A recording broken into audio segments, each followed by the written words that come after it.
at our scrutiny committee. So welcome out to you.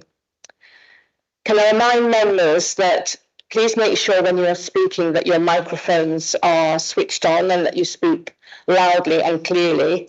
Also remember to turn your microphones off when you've finished speaking.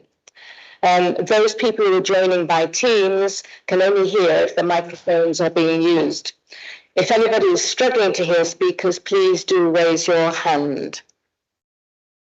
You will all have received the report and the public statements that we're going to hear today. The reason that I have called this extraordinary meeting is because I received emails, requests from leaders of 4 of the opposition parties who had quite serious concerns about some of the issues we're going to talk about today, and they requested that I call this meeting. Those issues that we particularly wanted to look at were school end point coordinates, the checks and due diligence on the start and end points, the use of non-public or unavailable routes, and the appeals process, what the legal oversight is of the appeals process. So they are the 4 areas that we will be scrutinising today.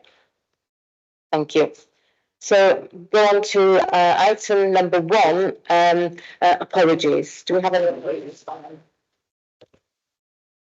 Yes, thank you. We've got a number of apologies. So firstly from Councillor Slater, substitute is Councillor Conniff Lister. From Councillor Janet Jefferson, substitute is Councillor Stuart Parsons. From Councillor Peacock, substitute is Councillor Caroline Dickinson. Councillor Nathan Hull, substitute is Councillor Roberta Swires. And we have apologies from co-opted members Martin McCauley, David Sharp, David Watson. We also have a couple of councillors joining us remotely. So we have Councillor Seston and Councillor Sanderson presently, Chair. Thank you, Dan. Can I just remind the committee that the expectation is that councillors attend formal public meetings of the council's committees in person, as the law does not currently permit remote attendance. As such, if you're unable to attend, then please can you nominate a substitute to attend on your behalf. In exceptional circumstances, members can attend remotely via Teams where the technology is in place. If you attend by Teams, then please note that you will not be able to propose, second, amend, or vote on a motion. And legally, this cannot be recorded on the council's systems as having attended the meeting, although the draft minutes will identify that you were present via Teams. Item number 2, declarations of interest. So for openness and transparency, I wish to declare an interest in agenda item 4, as I'm a member of the Home to School Transport Appeals Committee. Do I have other declarations? Councillor Ritchie? Thank you. Councillor Woodrick? Councillor Rice, Councillor Swires, and Councillor Parr. Velasquez. Yeah, likewise, thank you. Thank you. Was there another one? Sorry. James. Councillor James. Sorry, thank you, Tom. Right. Can I just inform the committee that if being a member of the Home to School Transport Appeals Committee is not of pecuniary interest, and so you actually can take part in the debate, but you're asked to keep an open mind. Members of the Home to School Transport Appeals Committee cannot be involved in scrutiny of decisions that they themselves have made, but this should not actually be an issue for today, as we will not be going into detail of any individual cases. So item number 3, public questions and statements. We have 5 statements which members have already received copies of, I believe. Okay, so I'd like to remind you that you have 3 minutes. Each speaker has 3 minutes to speak, and you will be notified when you have 30 seconds remaining. And after each public member has spoken, you will receive a response directly from officers. So the first person is Councillor Peter Vetch from Buckton Parish Council. Thank you. Would you like to come forward and sit there and press the button, and when the green light's on, you can speak.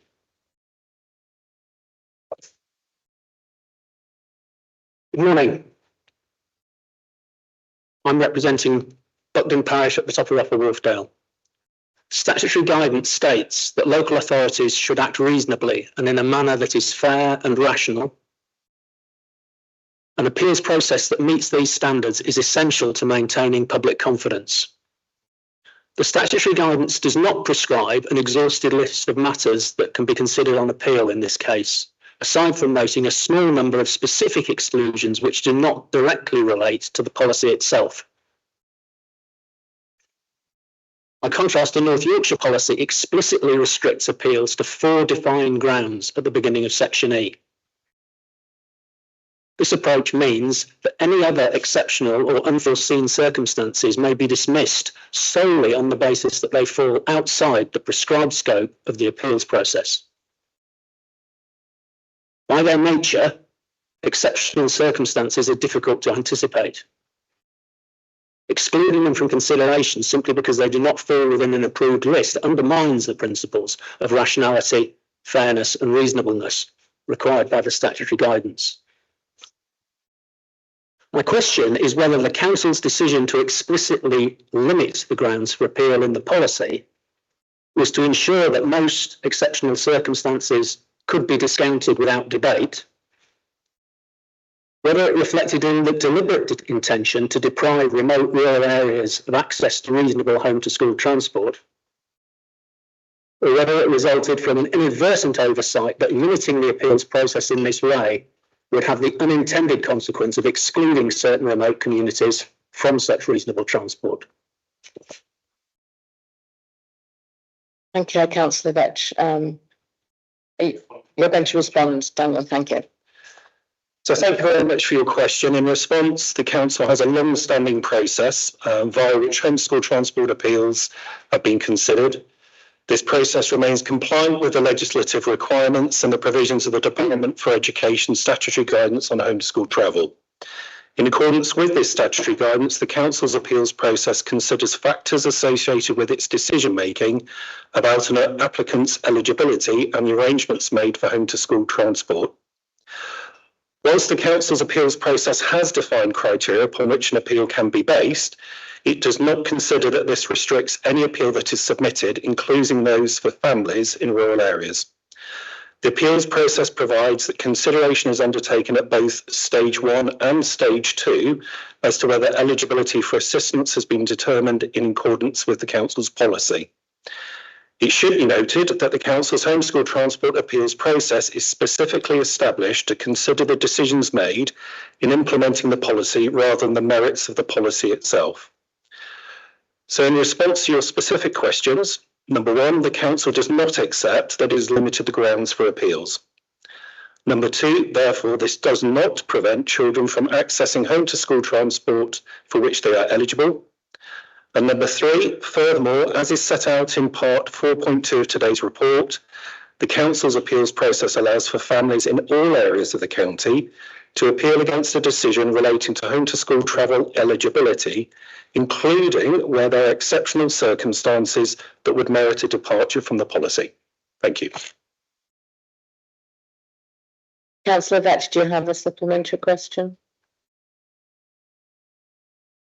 He challenged Councillor Richard Foster about why the issues we'd raised in our consultation response had not been reflected in the final policy. He told us that he had raised these with officials and had been assured that they were exceptional circumstances, that they would be resolved by a robust appeals process and that common sense would prevail.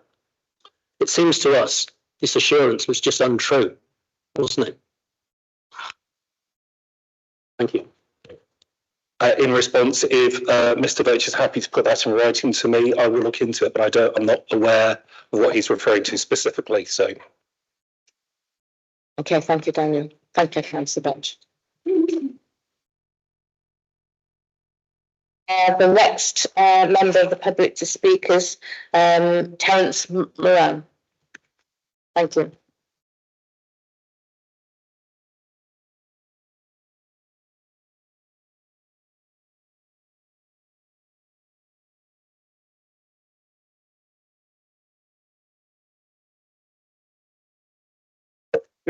Thank you. Thank you, Chair.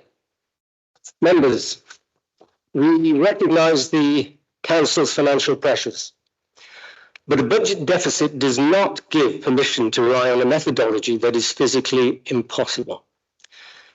Parents were issued with coordinates for their child's walking route. These are universal Ordnance Survey references, forensic data that allows anyone to verify exactly where a journey begins and ends. When we plotted them, the failure became clear. Across 31 schools, not a single coordinate for an endpoint was located at a school gate. Every single one terminated inside the grounds.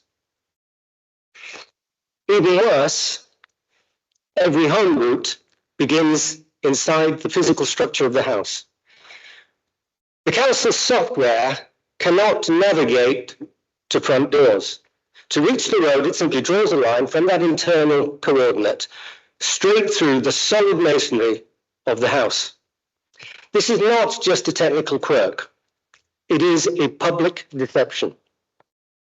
The officer's report preparatory to this meeting claims their online tools assist parents, yet the council's own website explicitly, even now, tells parents that measurements start at the boundary to the home. This is exhibited in my statement to you. You are publicly advertising a boundary standard while privately applying a masonry standard to deny transport. The Education Act 96 and Rogers and Essex judgment state a route must be one a child can walk. The moment a route passes through a wall, it fails that legal test.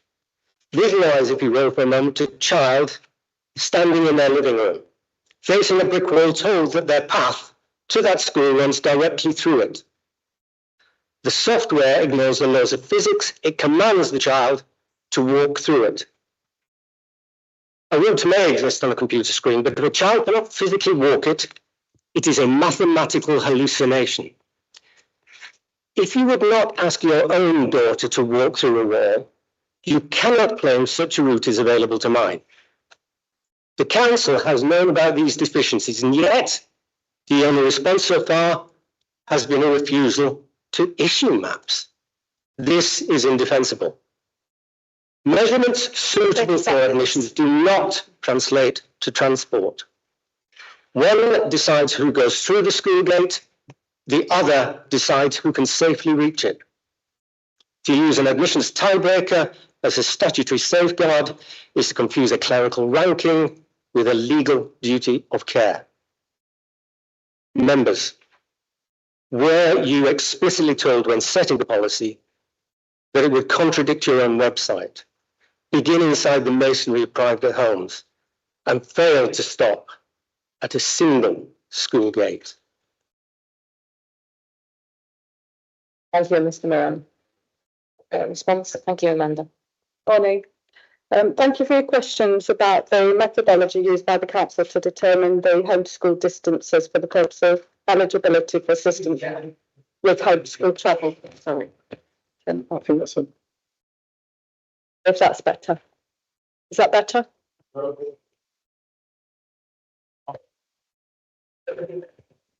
Sounds Is that better? Yeah. Okay. So thank you for your questions about the methodology used by the council to determine homeschool distances for the purposes of determining eligibility for assistance with homeschool travel, and for your questions about the information that's provided alongside the maps when parents make an appeal. It is correct that eastings and northings are shown on the images provided with the map information, and that they relate to a point at the home address and a point at each specific school site. All properties and establishments have unique reference points, and these are included within the images sent to parents. This is because the system uses them to find the relevant address. However, I can confirm that the council's distance calculator measures from the point within each property, firstly to the path or road, and then to the nearest entrance of the nearest school. I recognise that there may be confusion as a result of the unique property coordinates being displayed alongside the maps and the information to parents. However, I'd like to reassure you, Mr. Moran, and other parents and members of this committee, that the coordinates used for the purposes of distance calculation do, in all cases, measure from the property address to the nearest entrance to the school as defined on the council's mapping system, and that all maps shared with families have showed the correct distances to these entrances, and that's reflected in section 4.1.10 of today's report. So, to conclude, the council's homeschool travel policy provides that homeschool distances are measured from the fixed point within the property to the nearest entrance point to the school, as defined by the council's information system, and that this is the approach that we are taking. Mr. Moran, do you have a supplementary question? Yes, ma'am. I think it was confirmed, firstly, that it is the case that your software draws a line from the reference point derived from the UPRN within the body of the property through a wall outside, as I've said. Physically impossible. Secondly, I believe, having understood what you said, you gave assurances that in every case the routes terminated at the boundary gate. Ma'am, I wasn't permitted beforehand. I do have a map produced by North Yorkshire to Conyers School. The red line shows it going through the gate, terminating at the UPRN derived coordinates, adding hundreds of yards. The same map provided to the parent for Joseph Roundtree goes through the gate, terminates within the body of the property, adds hundreds of yards. Bizarrely, a map provided to a parent for Wetherby. The finish point is marked within the body of Wetherby's estate. It's one of their buildings. Incomprehensibly, the route terminates in a cul-de-sac in Wetherby. Either the parents that live in that cul-de-sac are entirely unaware a school was in there, or this is a fiction and your system needs checking. Thank you, ma'am.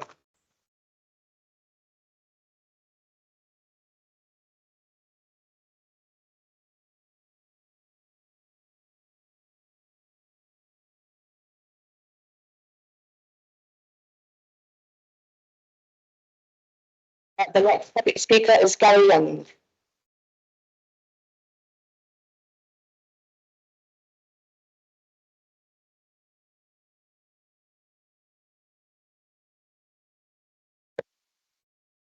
Thank you, Chair. My name's Gary Young, and I'm a parent from North Richmondshire and a professionally qualified geospatial surveyor. I understand GIS mapping systems and how they could be used to produce routes based on technical and legal criteria. Geographic information systems are only as accurate as the data put into them. If incorrect start or end points are used, or if the route includes unlawful paths, the distances produced will be wrong.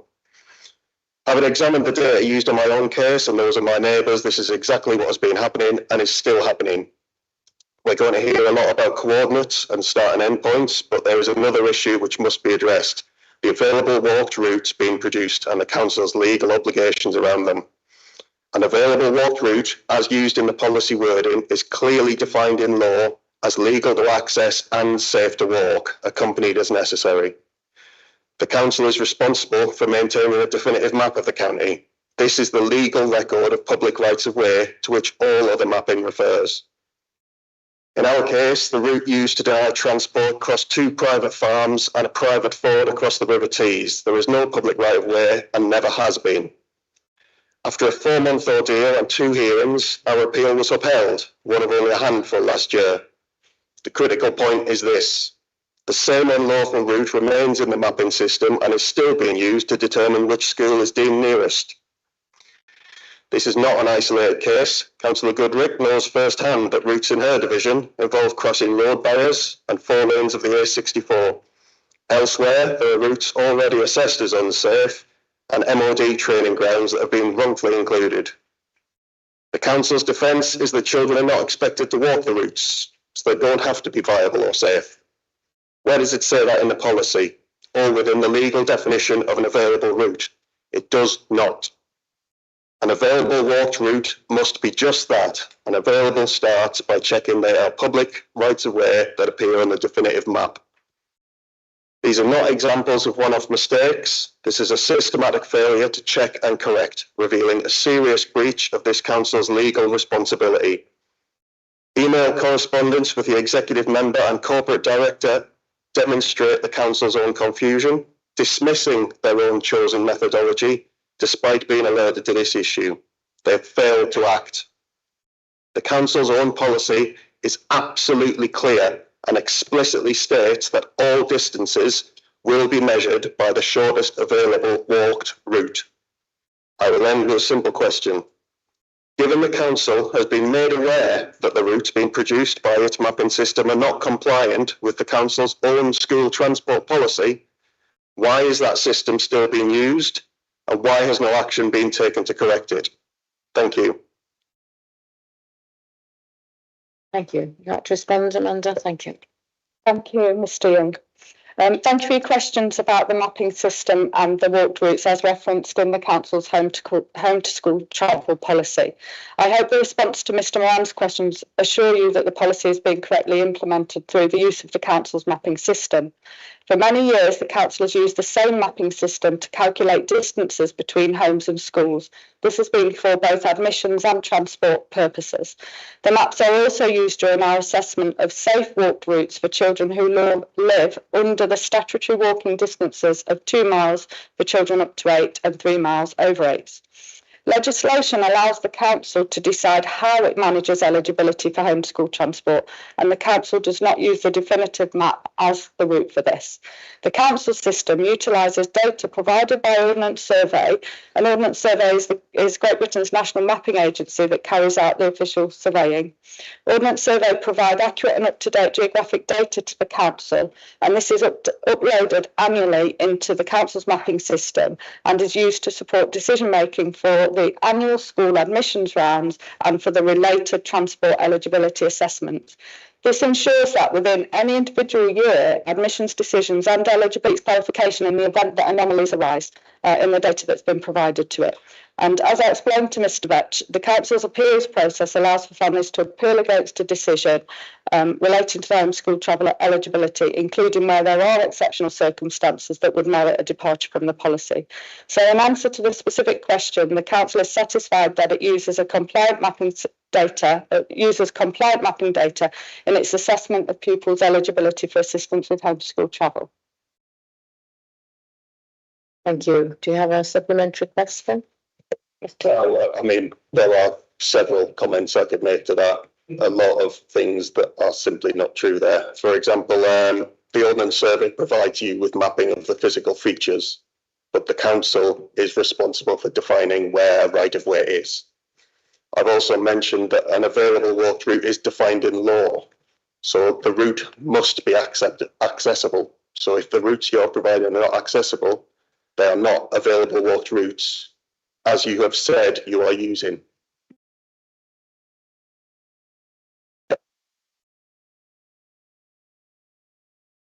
I want to clarify that the Council uses its mapping tool to calculate distances and that the distance determines the eligibility.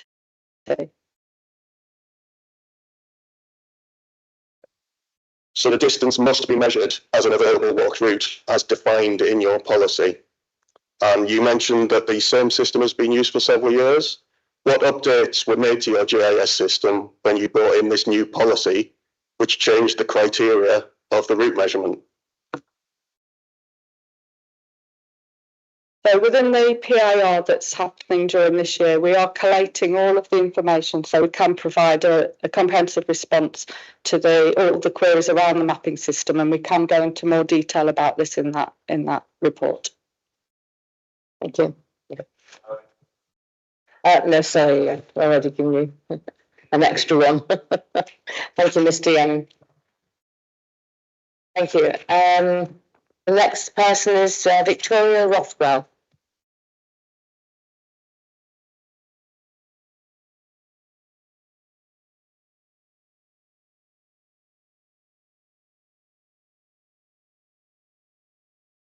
Thank you, Chair and members.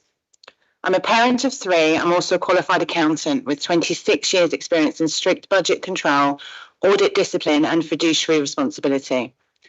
I understand financial pressure, but financial pressure never permits a public body to abandon its own rules. In my profession, we operate on a principle of true and fair. If the data underpinning a decision is wrong, then the decision itself is invalid. This is not an opinion, it's governance. The distance calculations used in my case and across the county are demonstrably incorrect. Council policy is explicit. Measurements must be taken from the fixed point within the home to the nearest recognised school entrance. Instead, the council is selecting arbitrary coordinates that are not recognised entrances. That does not measure distance, it manufactures it. This is not a minor issue. This is a systemic failure with serious consequences. First, financial waste.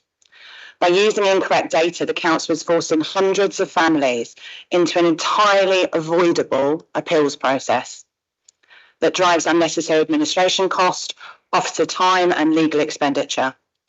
At the time of budget pressure, this is the opposite of fiscal stewardship. Second, integrity and legality.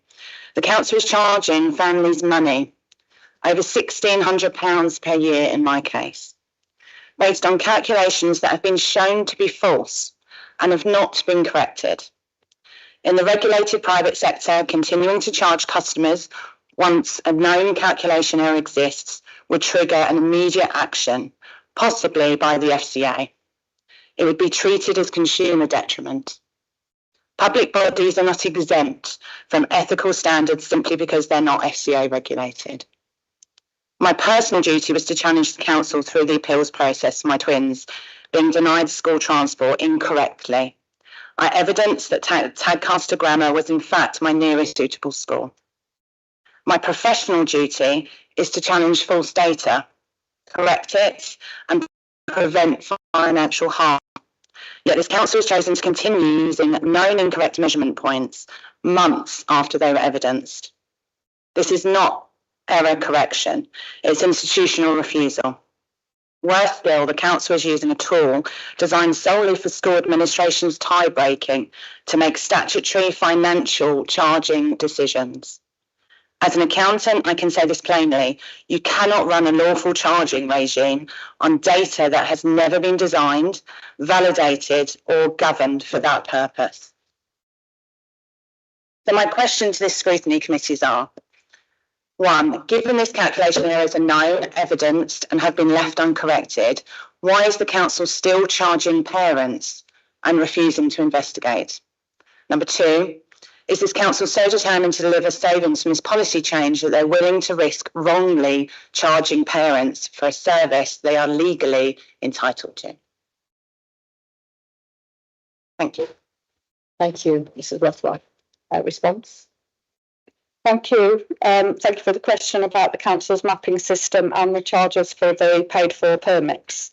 As described earlier to Mr. Moran and referenced in the report section 4, I can confirm that the home to school travel distances are calculated in accordance with the policy requirements and the distances used for eligibility assessments are therefore correct. As explained in the response to Mr. Young and as referenced in the report in section 4.1.1, the council has used the same mapping tool, compliant mapping tool for admissions and transport over many years. The DfE statutory guidance on home school travel requires that local authority can use different methodologies for the calculation of home school travel distances, where the distance is over the statutory walking distance, but that it should be made clear within the policy how the route will be measured. The council's policy says clearly, sorry, I've lost where I am now, that it is utilising the shortest walk route. The council does not accept, therefore, that it's using either a policy or a tool that was designed solely for admissions to determine eligibility for assistance with home school travel. Your reference to statutory financial charging decisions do not apply in this case because the council uses the distance measurements in its assessment of eligibility, and the responsibility for travel arrangements for children who are deemed not eligible under the policy remain with the parent. Some families choose to apply for paid for permits on council contracted transport where there's spare seats. But this is a discretionary arrangement where a distance assessment is not part of the application.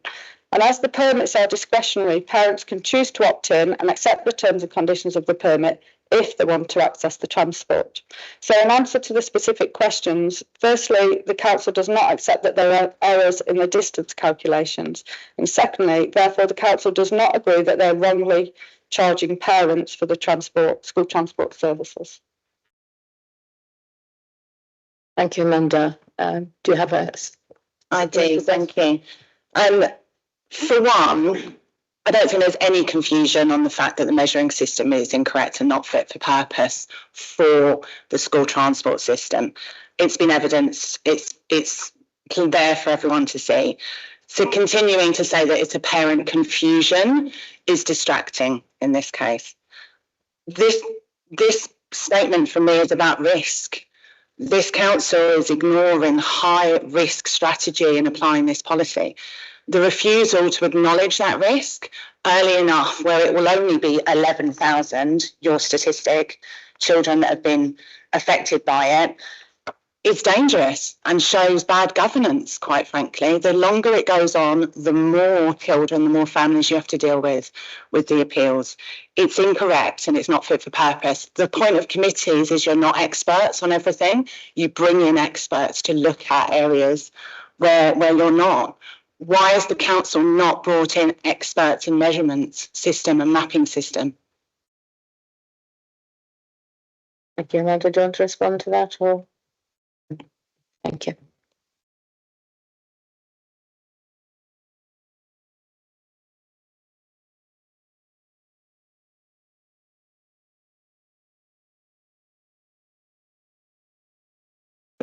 Sorry, I didn't say it on the microphone. The final speaker today is Jo Foster. Thank you, Chair. Well, just to reiterate exactly what's happened here. In October 2025, the School Transport Action Group alerted the council to the fact that across 31 schools, which is 100% of the ones we tested, the endpoint coordinates that you've given parents on maps did not terminate at a school entrance. And that is completely contradictory to what you say you do in your policy. I think we've heard confirmed today that you've accepted every single map that's been issued has been wrong. I think that's been agreed today.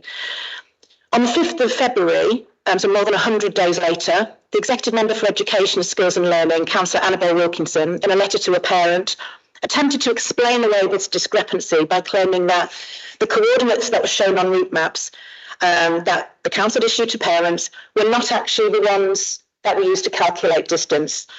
Okay, it's strange. I mean, it begs the question, so why were they on the maps? It's also worth pointing out that in all 40 cases that we've looked at, the distances that are on those route maps match exactly to 2 decimal places to the distances that have been quoted in appeals and also that are on the list of nearest schools. So the map's wrong, but the distance is right. It just seems a bit strange. And you keep telling us that, you know, the accuracy is within, I think it's a thousandth of a mile.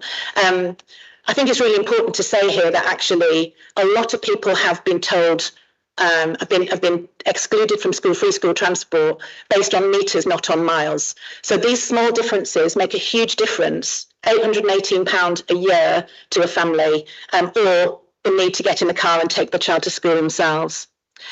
So if the map endpoints and the measurement endpoints are different, surely the calculations on the maps would be different. I just don't quite understand how you can have one without the other.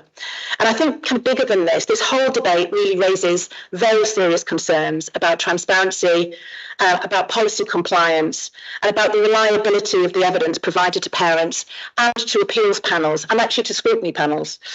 It also raises serious questions. Why on earth did it take so long for these explanations to emerge? And why were maps stopped a few days after these errors were pointed out? It just starts to feel a bit like there's something going on here. And I really do feel that it's time for some straight answers. It's also worth, finally, just to say that in December, 30 seconds. Okay, I'll just let that out. My questions. If the endpoint shows on the route maps issued to parents were not the ones used to calculate distances, how is it possible that the distances are actually the same? What exact coordinate is being used and how are parents supposed to know that? Where is the evidence for that?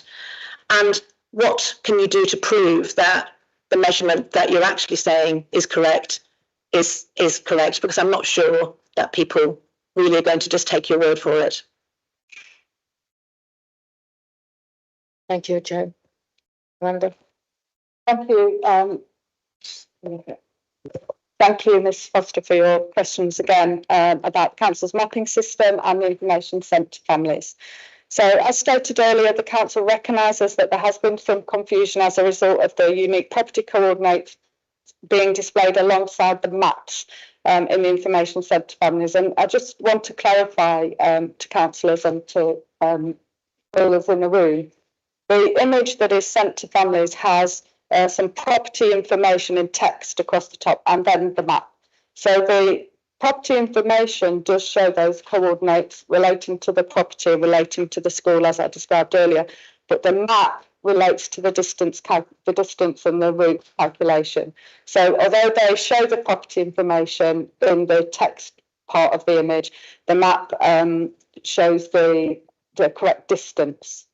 So as confirmed in my response to Mr Moran, it is correct that these eastings and northings are shown on the images provided with the map information and that they relate to a point at the home address and a point at the school site.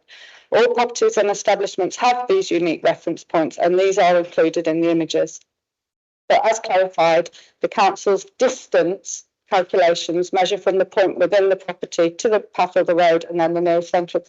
That's why the distances are accurate. So the distances are accurate and we accept that the eastings and northings shown relate to the property, but the distance calculations are accurate. So, so second question was also as explained in the earlier response, the coordinates used as the endpoints are the home addresses and the nearest entrance in the schools. And the council can confirm that the homeschool travel distances are calculated in accordance with the policy using the correct coordinates for the nearest entrance to the nearest school as recorded in the council systems, and the distances are therefore correct. Okay. I mean, parents haven't got any evidence of that. Nobody's seen any evidence of what you're saying is true. All we have got evidence is Mr Moran did show examples, and I think they're in the notes, where the route actually doesn't stop at a gate, it actually stops at a centre point of schools. So saying it is one thing, but I think we need to see it. I suppose my summary really is, I think it's been really clear now in the last, 39 minutes, there's a huge number of mistakes that's happened here in mapping. There's a huge amount of confusion. I'm a little bit with Vic. I think, none of us in this room are mapping experts. My concern is I'm not sure the people who have actually applied the policy and the maps were mapping experts either, because there's decisions that have been made that don't quite sit true. And I would just really say that for everybody who is here scrutinising, that parents and children really need your help to understand what's going on here. So I really would say, please help, get to the bottom of this. These answers don't add up to me. I don't know if they add up to you, but it just feels like there's something gone badly wrong here. Thank you. Yeah. So we appreciate that the information sent can lead to some confusion around the eastings and northings provided and then the distances. We have committed, when we came to this scrutiny committee in September, to undertake a post-implementation review that will include some analysis on the lessons learned and the improvements that can be made to implementation. And we will report on those in the PIR, and that will include further detail around the mapping system as a specific section within that report. So I just think that too late. I mean, that's last year's children, that's this year's children, and it's next year's children are all going to be judged and measured and denied transport on a system that I think we all know is broken.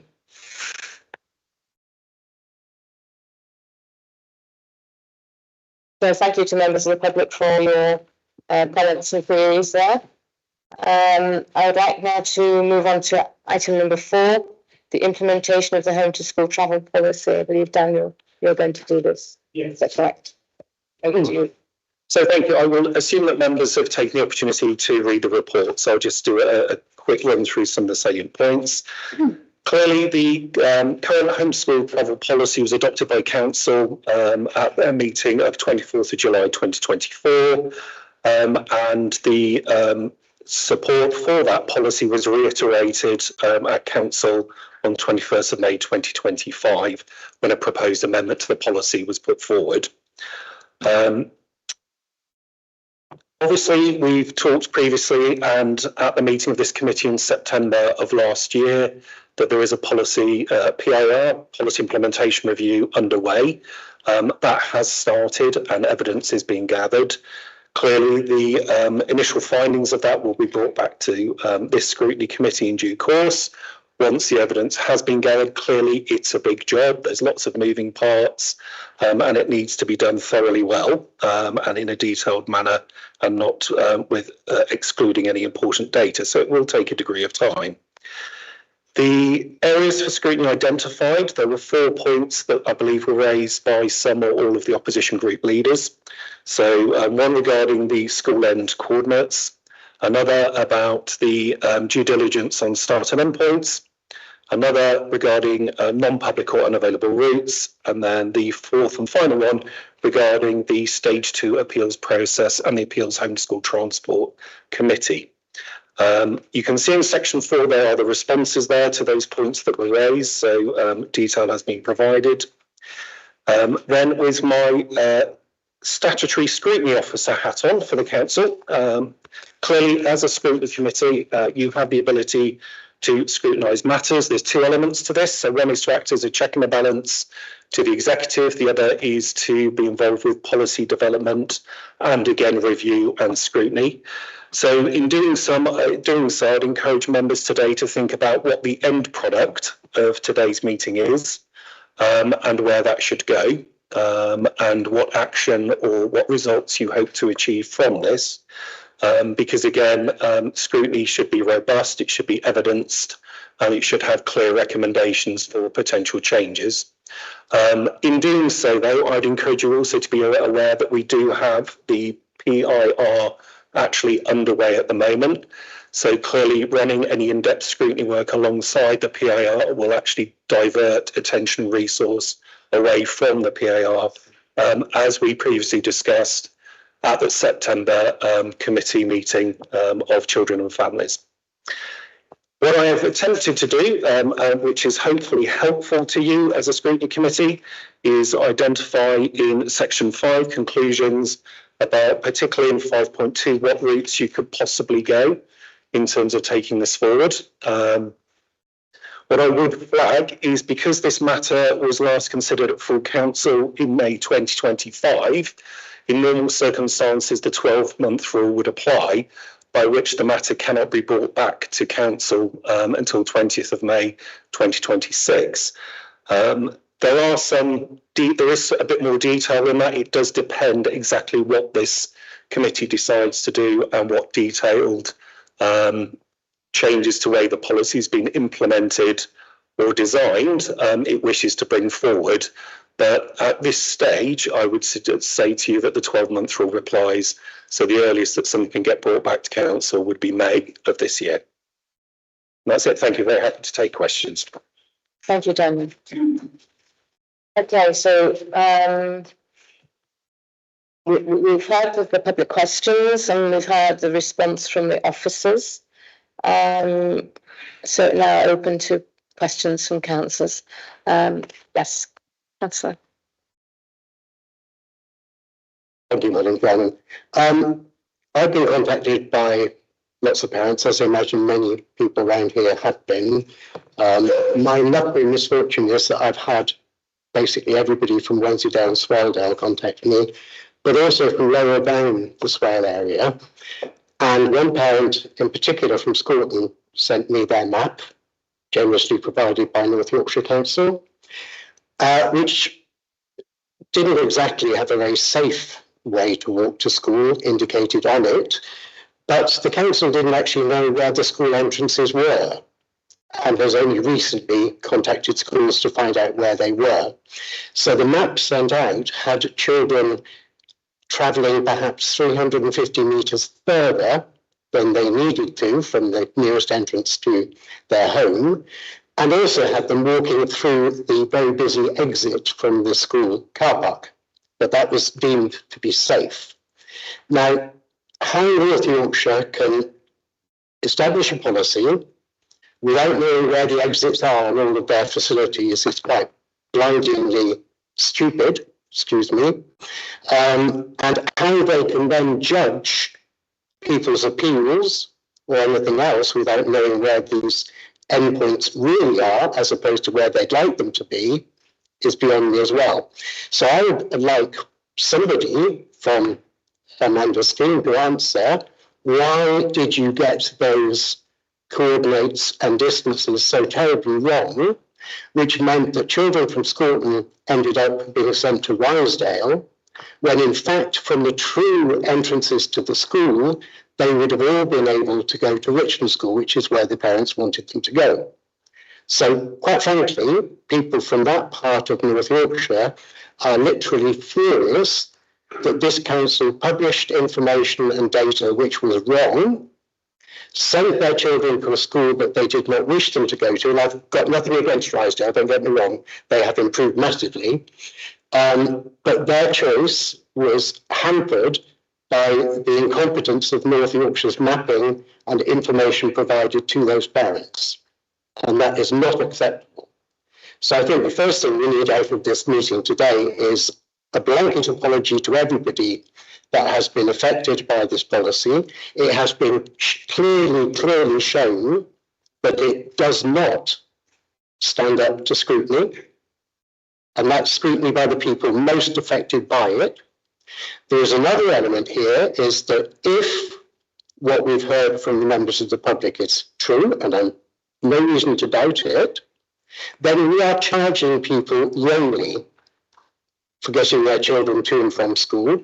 So we owe them money back, plus a further apology for having put them through that. And thirdly, there's no point having a post-implementation review when you can't actually implement what is your own policy, because the information you're currently supplying and continue to supply to parents is wrong and demonstrably wrong. So I'm afraid we need a back down from this policy. We need to regroup, look at it properly, carefully now, not post-implementation, during implementation, so that we do not cause problems for further 11,000 children or maybe 22,000 children, as per the timetable in North Yorkshire has given itself.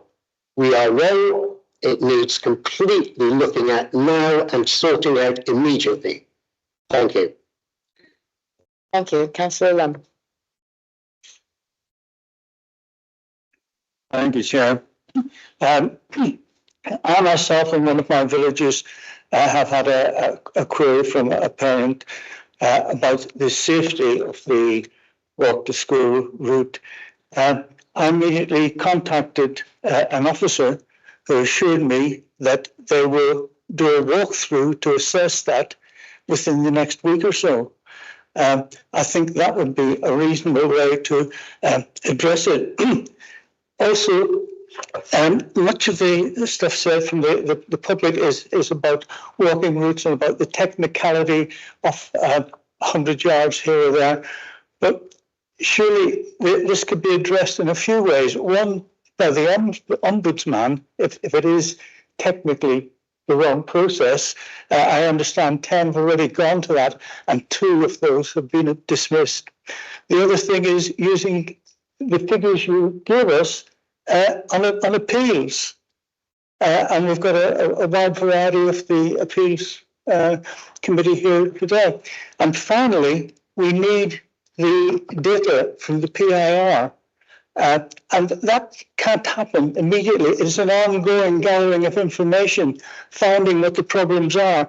Nothing is perfect when it's implemented, but we will change, I'm sure, especially as the PIR goes on.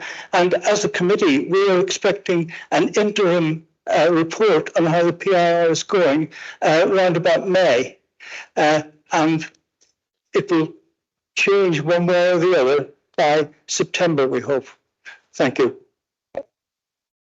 Thank you, Councillor. Then, I recognise that what you're saying, that there are structures in place that we're anticipated that would actually be the checks and balances, if you like. But I do know, as a member of the appeals committee, for example, we are making judgments on information that we're given, which is the same information that the parents have been given. And if I'm not saying to, but if that's incorrect information, then we are not making the right decision. So the checks and balances aren't properly working. But surely we do have outside the ombudsman, if it's considered that we are biased in some way, because the ombudsman is totally neutral. Thank you. The ombudsman can't change the decisions that have been made. It will have to then, the ombudsman can recommend that it goes back to the stage 2 appeal, but cannot overturn that decisions have already been made. So we need to be quite clear about that. Councillor Timothy. Thanks, Chair, and apologies for my slight lateness today. It was unavoidable, unfortunately. On the papers, you asked your question 3 about use of NHS because that as well, and I think Councillor Parsons touched on it. I don't feel it's been answered satisfactorily, really. I'm really concerned when the maps that have been sent to the public have had the walkable route, as it states in the policy, go across A roads or pass through rapid fords or anything like that. I'm really concerned that this is going to impact the council's statutory responsibility for safeguarding. If we're recommending, or I suppose not recommending if homeschool transport is granted, but if the route that we are proposing children take is one that takes them through a dangerous space. Thank you. Thank you. Councillor Lister. Thank you. I've got a few questions, but I'll start with my first one, and this is about the use of the ordnance survey maps. Amanda, you just stated that it's important that policy is clear on how a distance is measured. I've had a quick look through the policy to find references to the use of OS maps. At page 7 of the policy, it says a distance is not the shortest distance by road, blah, blah, blah. The route may include footpaths, etc., and other pathways as identified on the GIS. The GIS is the council's geographical information system. So I don't understand why the definitive map isn't being used when we know that is accurate. And I don't know why you're using OS maps which have been proved to be inaccurate. I don't understand the reason for that. And I don't believe it's actually in the policy to do that. It sounds to me like you're saying that OS maps are being used to calculate the admissions distances, because you state in your reply that the same mapping system to calculate distance between homes and schools has been used for many years, and this is for both admissions and for transport. So are you really reaching to the OS map every time someone's trying to work out what their closest school is for an admission purposes? I'm nearly finished. Yeah, I think that was my last question. I have got more, but that's my first. Okay, I'll try and explain it in brief, although there will be more about this in the PIR. So the council's mapping system is the one referred to in the policy. So we don't mention ordnance surveys specifically, but it's the council system. The council system is built up of layers of mapping information, the basis of which is BOS data that comes in. And then on top of that, we put our schools information. We put, for example, where we rule out areas that are unsafe because they've been calculated as an unsafe walk distance, where we've done that walkthrough that Councillor Lund spoke about for children who are travelling under the statutory walk distances. So there's layers of maps. So we refer to it as the council's mapping system. It includes information from OS and other information. So that's why we use the general term. Thank you. Do you want to ask your other questions now, Councillor? Thank you. So when you're using the unique reference points, and I just want to be clear on this, each property or building has a unique reference point. So it might be someone's home and it might be a school, and you've used those and put them on the top of the maps to identify the building. And you're telling us that those haven't been used to measure the distance, because you've used a different northing and easting to measure that from. So can I be clear on what you have used? Because the policy seems to suggest that it's measured from the boundary of the home, but I can't, I just want to be clear on that because that's not been mentioned today. And the policy requires you to measure it to the closest entrance on the school. When the information has been provided to the families who've asked to see the route, what I can't understand is why, if it's the case that 40 of those routes are exactly that same distance, given the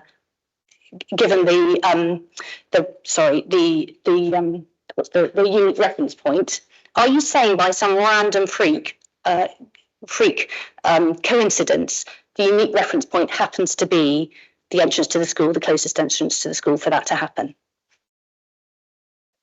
Okay, so I'll go back to the start of that. So every property does have a reference number, so that's correct. That's a layer within our mapping cake, let's say. The system that we use to pull the mapping information, you have to, when someone applies for a school place, they have a home address, so you have to put that in, and the system pulls that out and lists it. You also select the school that you're referring to, and the system pulls that reference number out and lists it. So they're not changeable in the front page, as I was trying to describe earlier. There's a little box, and I don't know whether those of you that have copies of maps can see it. There's a little box on the right-hand side that has a tick, and it says something about the distances. It's basically saying, look at this as a distance. So it takes you to the entrances of the school. I think it says a gate entrance or something like that. Anyway, there's a box.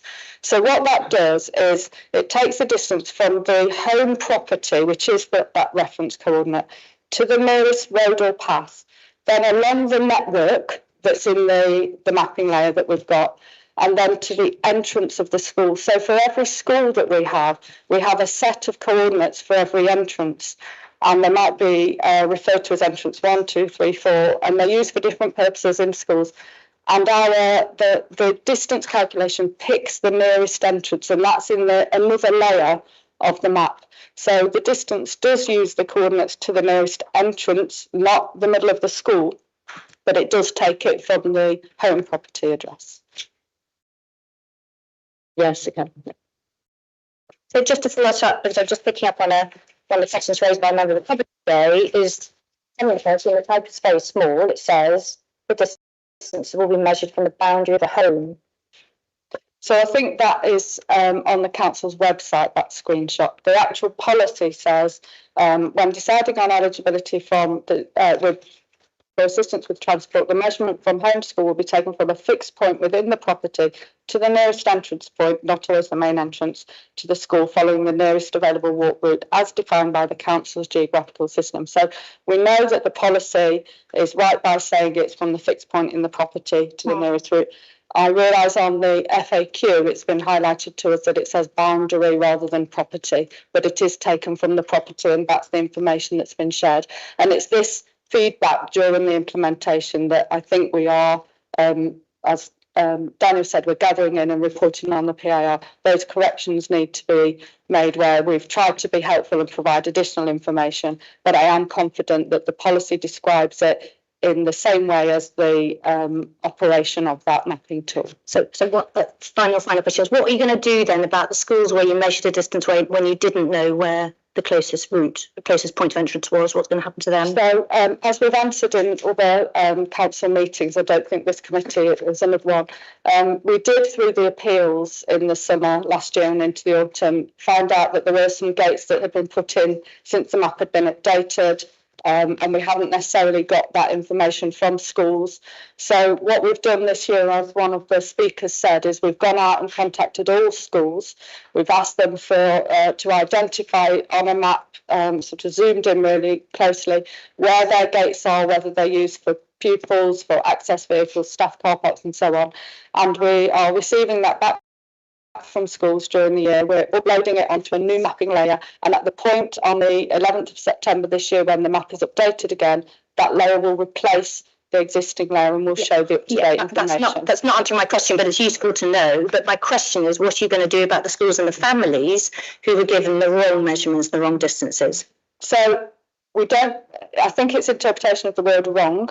Everybody has been given the correct distance measurement for from their home address to the nearest school entrance gate as defined on the council's mapping system. That's what the policy says, and that's what has been provided. We recognise that the council's mapping system should be updated, and that's the steps that we've taken to do that. But as I described in an answer to somebody earlier, it's right to do that once a year as part of a full cycle when the policy changes for the next admissions round and the next transport assessment eligibility that goes with that. Can I just interject there then? You're doing that now in terms of finding out, you're contacting the schools and finding out where there are new entrances, because that's been highlighted this year. So has that historically happened? You say that the system has been updated annually, but clearly it hasn't if you didn't know about these. So where we know about it, it's been updated. What we've done this year is do a whole review and contact every single school. So we've contacted over our 350 or so schools. We've sent them a link. They're doing it digitally. We're checking it. But before that, it's been on a more ad hoc basis because school dates don't change very often. So we recognise that where we've had individual changes, we've recorded them, but we wanted to make sure we've done a whole scale update of it. We also know new gates are put in, but equally gates are taken out of use. And we also know that for every person that may benefit from a change to the mapping system, someone else may not. So that's why it's right to do it once a year. I've got a number of people, so I have got you down again. Right, thank you. Councillor Warnicombe, you're next, and then Councillor Seston, who was online after Councillor Warnicombe.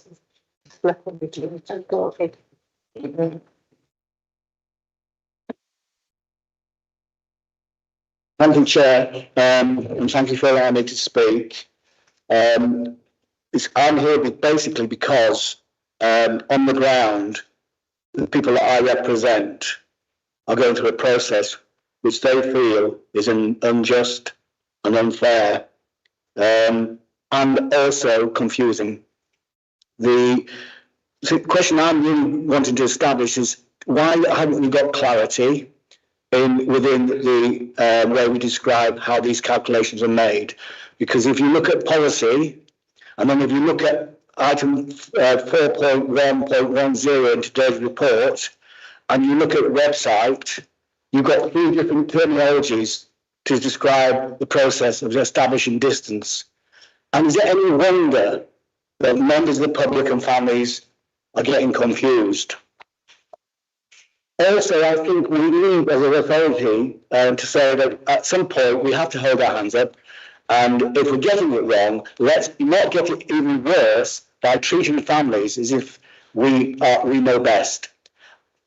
I know we're not going to cite particular cases, so I'm going to refer to one family in my division as Parents A. They contacted after a stage 2 appeal and finding out that the mapping was wrong for their area. They contacted the council. And they said, by using the incorrect endpoint, the council added 155 metres of distance to King James's School. This area was more than 6 times larger than the 22.5 metre margin relied on to deny us transport. We responded by saying we do not deem the information qualifies for fresh appeal. How can we tell parents that applying the policy accurately and fairly instead of unfairly and incorrectly isn't materially different? We go on to claim it was carefully considered and advising they should go to the Ombudsman, even though the parent in their letter said, I've gone to the Ombudsman. As if we actually aren't reading what the parents are saying to us. I think we should be ashamed of how we're treating these families. We're asking for nothing more than what's under the current policy are entitled to. So my question is, and I don't expect an answer today, Chair, because unfortunately I didn't give you advance warning, is what justification do we have for not agreeing to review all the cases that are borderline?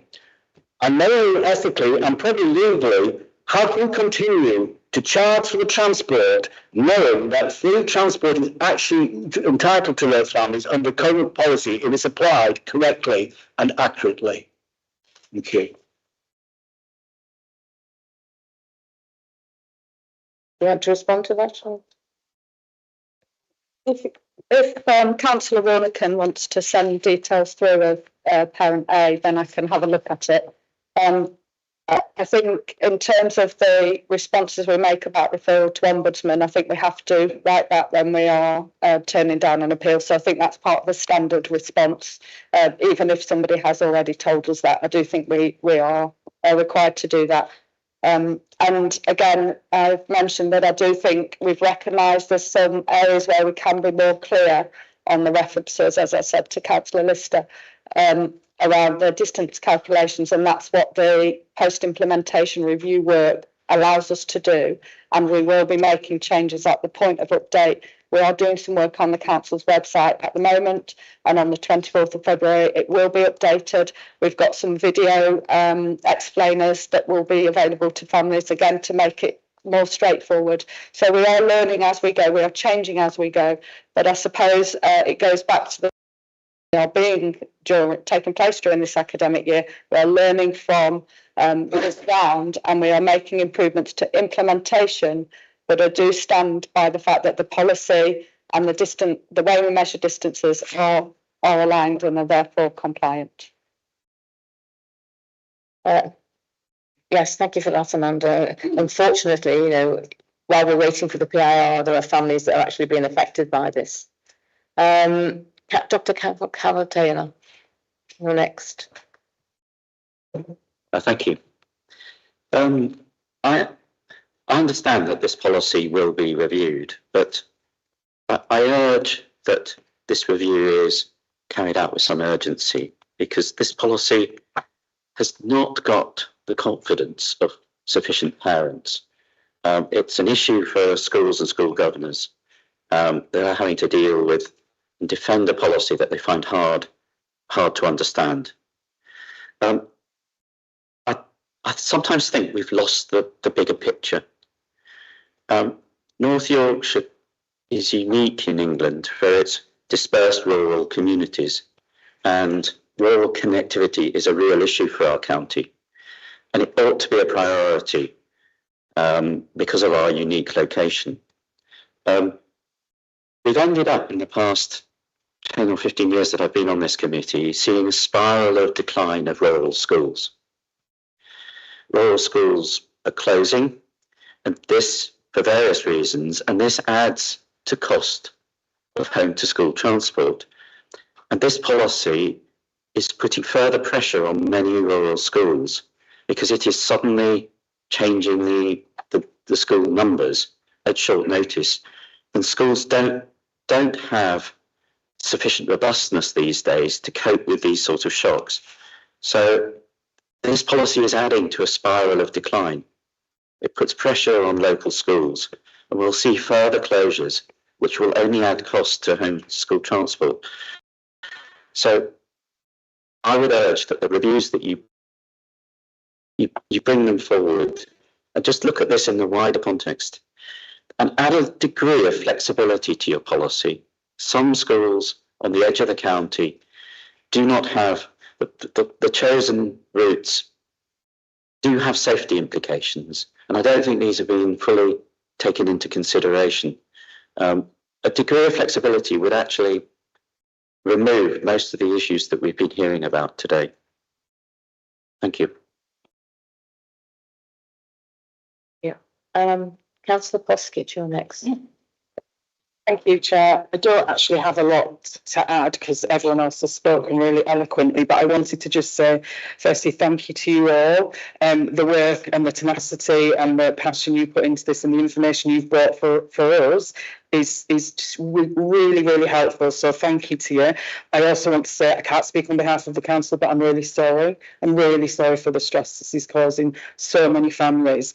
I'm still really confused on the end point. I'm really sorry, but I just don't get it. The school that's in my ward is Tadcaster Grammar School. The maps that we've got, the pictures that we've got, the end point is right in the centre of the school. It is none of the entrance gates. So I'm still really confused on that. So I'm happy to be spoken to about that again. We mentioned fairness loads in this. This just does not feel fair at all. When you saying it's section 1.8, change information mid-year is a significant step. For every parent who may benefit from a change, their parents would be disadvantaged. If it's wrong, it's wrong. It has to be fair and it has to be right. So I'm more than happy to understand that end point again, because I just don't get it. And I think for these families, I don't get it. And I'm a parent too. So I think you need to be much, much clearer on that. But we've got to be fair. And I just echo everyone else's sentiments that we review more urgently. Thank you, Councillor Poskett. Now I'd like to add to that. So I'm actually on the Home to School Appeals Committee, and we've had training regards it. And I'm actually confused now because we were told in the training that the start point was at the boundary of the property, the address. And the end point was at the school entrance, which is clear. And then we found out that there's a possibility that the maps don't reflect that. Some of the maps show where the end points are in the middle of the school or the start points are in the middle of the house. And then we're informed that the coordinates that you have on that map are actually not the ones that are used to measure the distance. So if I'm making decisions on the Home to School Appeals Committee, I don't feel quite safe at the moment because I'm confused, let alone the parents. I think we need more clarity, certainly for better training and more clarity for everybody concerned, please. Councillor Mann, you're next. I think there's clear confusion from the parents and the public on the implementation of the policy. I do think we need to sort this issue out now rather than waiting for too long. I appreciate there's going to be an interim report in May, and I also appreciate that under the constitution of the council, we can't debate it in full council until 12 months have elapsed, which takes us to this May. However, I do think that the policy, as I say, has got a little confidence amongst the public, amongst parents, and I think we need to bring the review, which is due to report, I think, in September. Was that right? I think we need to bring that forward. So I do think, for the reputation of the council, frankly, amongst the public, we need to act now, as Councillor Parsons was saying. I mean, would a short task and finish group, which we could form now, and meet next week to look into these issues. I do think we know the issues. We've had very eloquent statements from the members of the public. We've had very detailed responses from Amanda. I hear what people are saying, that they're very good replies. But nonetheless, I do think we need to look at it now. We need to clarify this so that future generations of students and their parents affected by the policy have greater clarity moving forward. So I would like to suggest, if I may, Chair, subject to agreement and others, people's thoughts, that we start work now, perhaps with a small task and finish group, to look at this matter. I don't think we need to wait any longer. And perhaps when we get to May, when we're allowed to debate it in full council, we can then debate it with the knowledge and the findings of the task and finish group. But I do think we need to do something now and not sit on our hands and wait for the review to come forward in September. I think that's far too late. Thank you. That's a proposal that you're making, is it? It is, yeah. Does anybody like to second that? Councillor Buskett? Yeah. Yes. So, yeah, I'm more than happy to second it. I think what's very clear in the room is that there is confusion. So if nothing else, we can be much clearer. So these questions that we've talked about, there's definite confusion. But I'd also quite like to... What happens if the PRI does decide that actually we were wrong? And what happens with these families then? So I think a way of task and finish group would be second.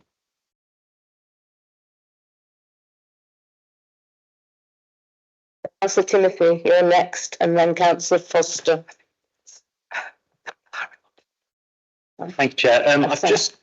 Wait, sorry, Councillor. I beg your pardon. Councillor Daniel, sorry. You want to... Thank you very much, Chair. So just by way of context again, so the councillor made mention of May and going to council. That's not a given. So there needs to be...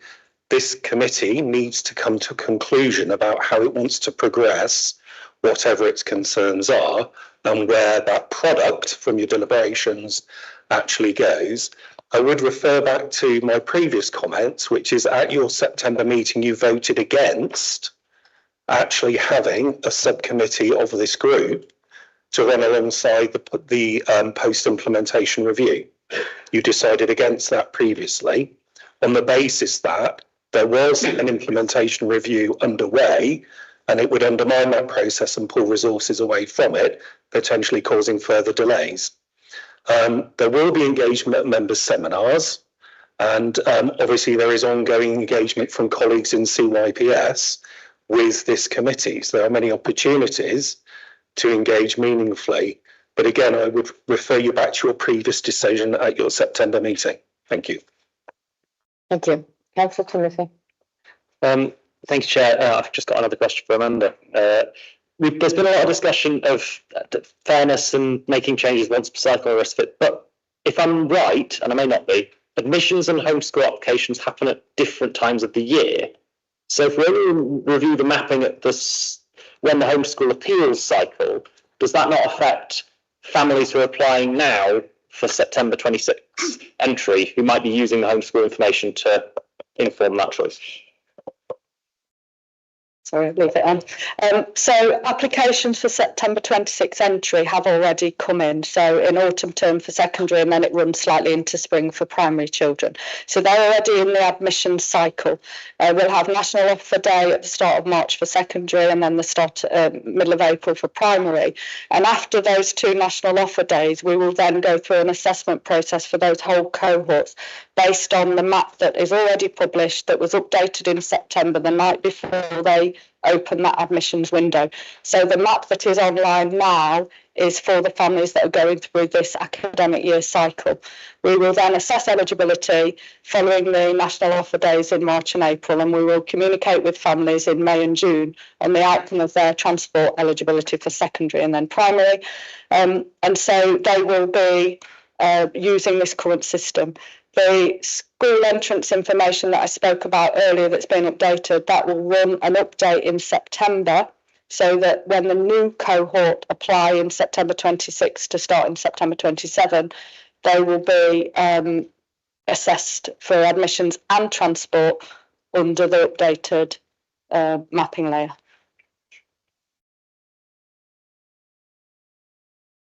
If it's not a question, but I just wish to make the observation that September 27 sounds an awful long time away.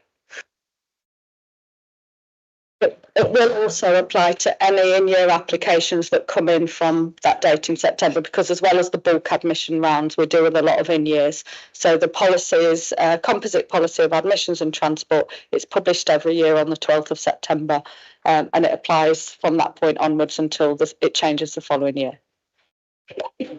So the effect of any changes won't actually happen until 2028, is that right? That's a different question. So the mapping layer changes every September and is effective immediately.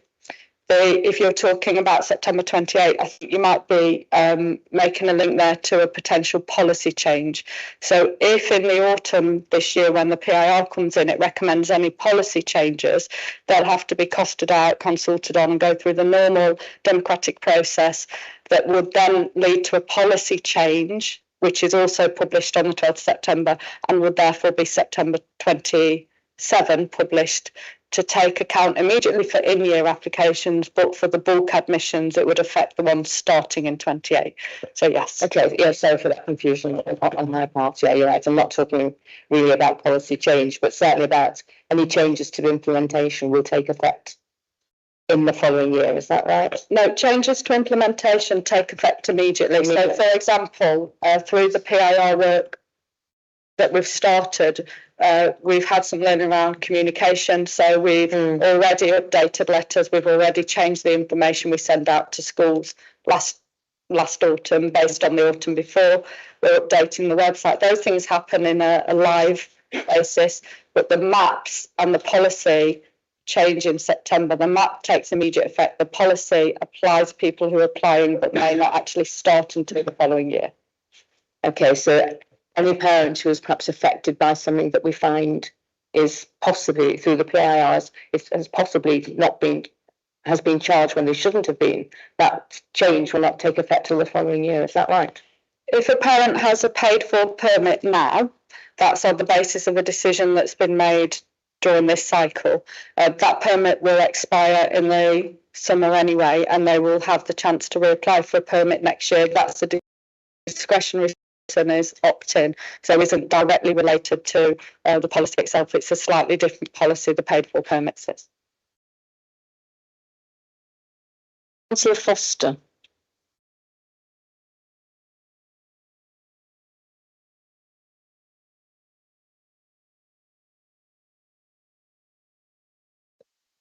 Thank you, Chair. I've got one question's just been asked about the PI, so I'll cut it down to one question. I sit on, as an introduction to the question, I sit on licensing, and we have legal advice in sub-licensing all the time. So that's connects to the question. The question is, why are legal services not attending home to school transport appeals? Panels provide legal advice to members, despite repeated requests and complex decision being made, and given the policy is now being scrutinised by 2 independent regulars, alluded to by some of the councillors, does the council accept that we may be legally exposed? No, I don't accept that. I don't think the council does. I think you're making a comparison between 2 completely different processes and systems. The Appeals Home to School Transport Committee is a stage 2 appeal within a broader appeals process, which is its role is to determine whether the policy has been correctly implemented in the case of an individual child, and whether there are any exceptional individual circumstances that could be considered. It's not a venue for debating legal matters. It's a venue for the appellant to put forward their case as to why they believe either the policy hasn't been correctly applied or whether there's any exceptional individual circumstances that should be taken into account. And for the local authority to say, well, obviously, in this case, we believe the policy has been correctly applied. You then have 5 independent members on the committee who are then able to weigh up that in the balance, check against DfE guidance and check against the policy and make a determination. If a legal officer was brought in, they would sit there and do nothing, I would suggest, for the entire time, because it isn't about debating case law. And I just come back on that, Chairman. I want to, again, like Councillor Bass said, I want to name the people. I was in one that got deferred because I asked for legal and they're on computer waiting for it. So I'm not sure how that works, but I take your point. Thank you very much. Thank you. Councillor Ritchie, and then it'll be Councillor Parsons and then Councillor Goodrick.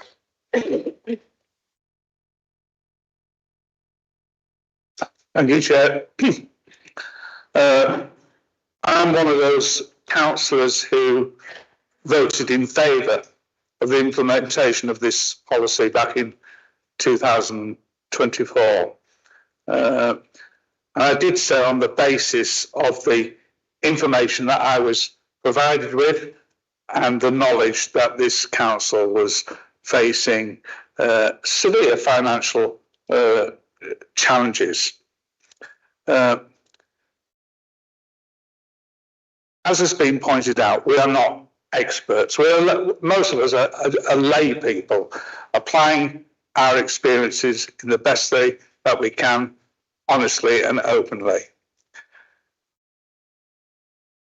During as a member of the Appeals Committee, I've sat and made decisions on the basis of the information that has been presented before me.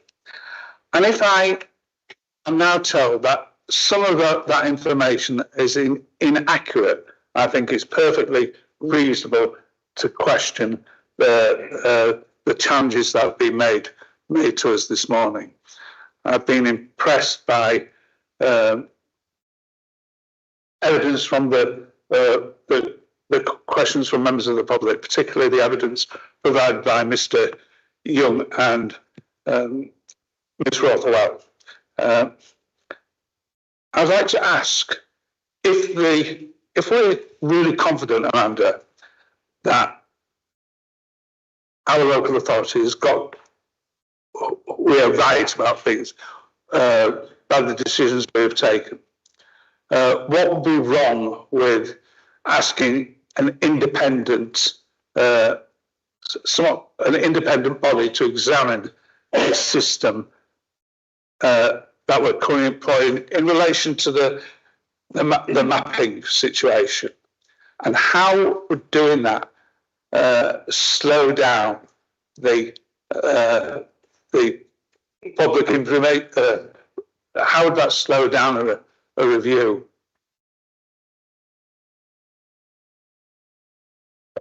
Well, I think I have already explained, and I just want to clarify, we haven't given incorrect distance information to families.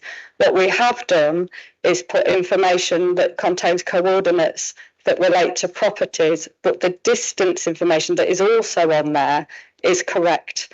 So I would ask councillors to be assured that we have tested and we have gone back to the supplier of the system to demonstrate to us that the distances are correct. And we will report on that, as I've said earlier, through the PIR in great detail. So please do not be on the misunderstanding that we've given incorrect information. I believe that the council system meets what the policy requires of it and we've given correct information. However, we accept that it has been confusing and we've learned that some of our communication to families, including these examples, shows that we need to improve the information that we share so that it's more clear. I think the point on clarity is undeniable, but the PIR is our way of putting that learning together and presenting it to councillors. So we do intend to do that. That, Chair. And I'm not saying that the information that the local authority is given is incorrect. You know, I agree with you. But if we are convinced, then why will we not employ, to satisfy the needs of people who have made challenges to us about decisions that we've taken, why couldn't we employ an independent body to examine those decisions? And if we did that, how would it slow down the post-implementation review? I think there's a part I'll answer and then I'll pass to Daniel.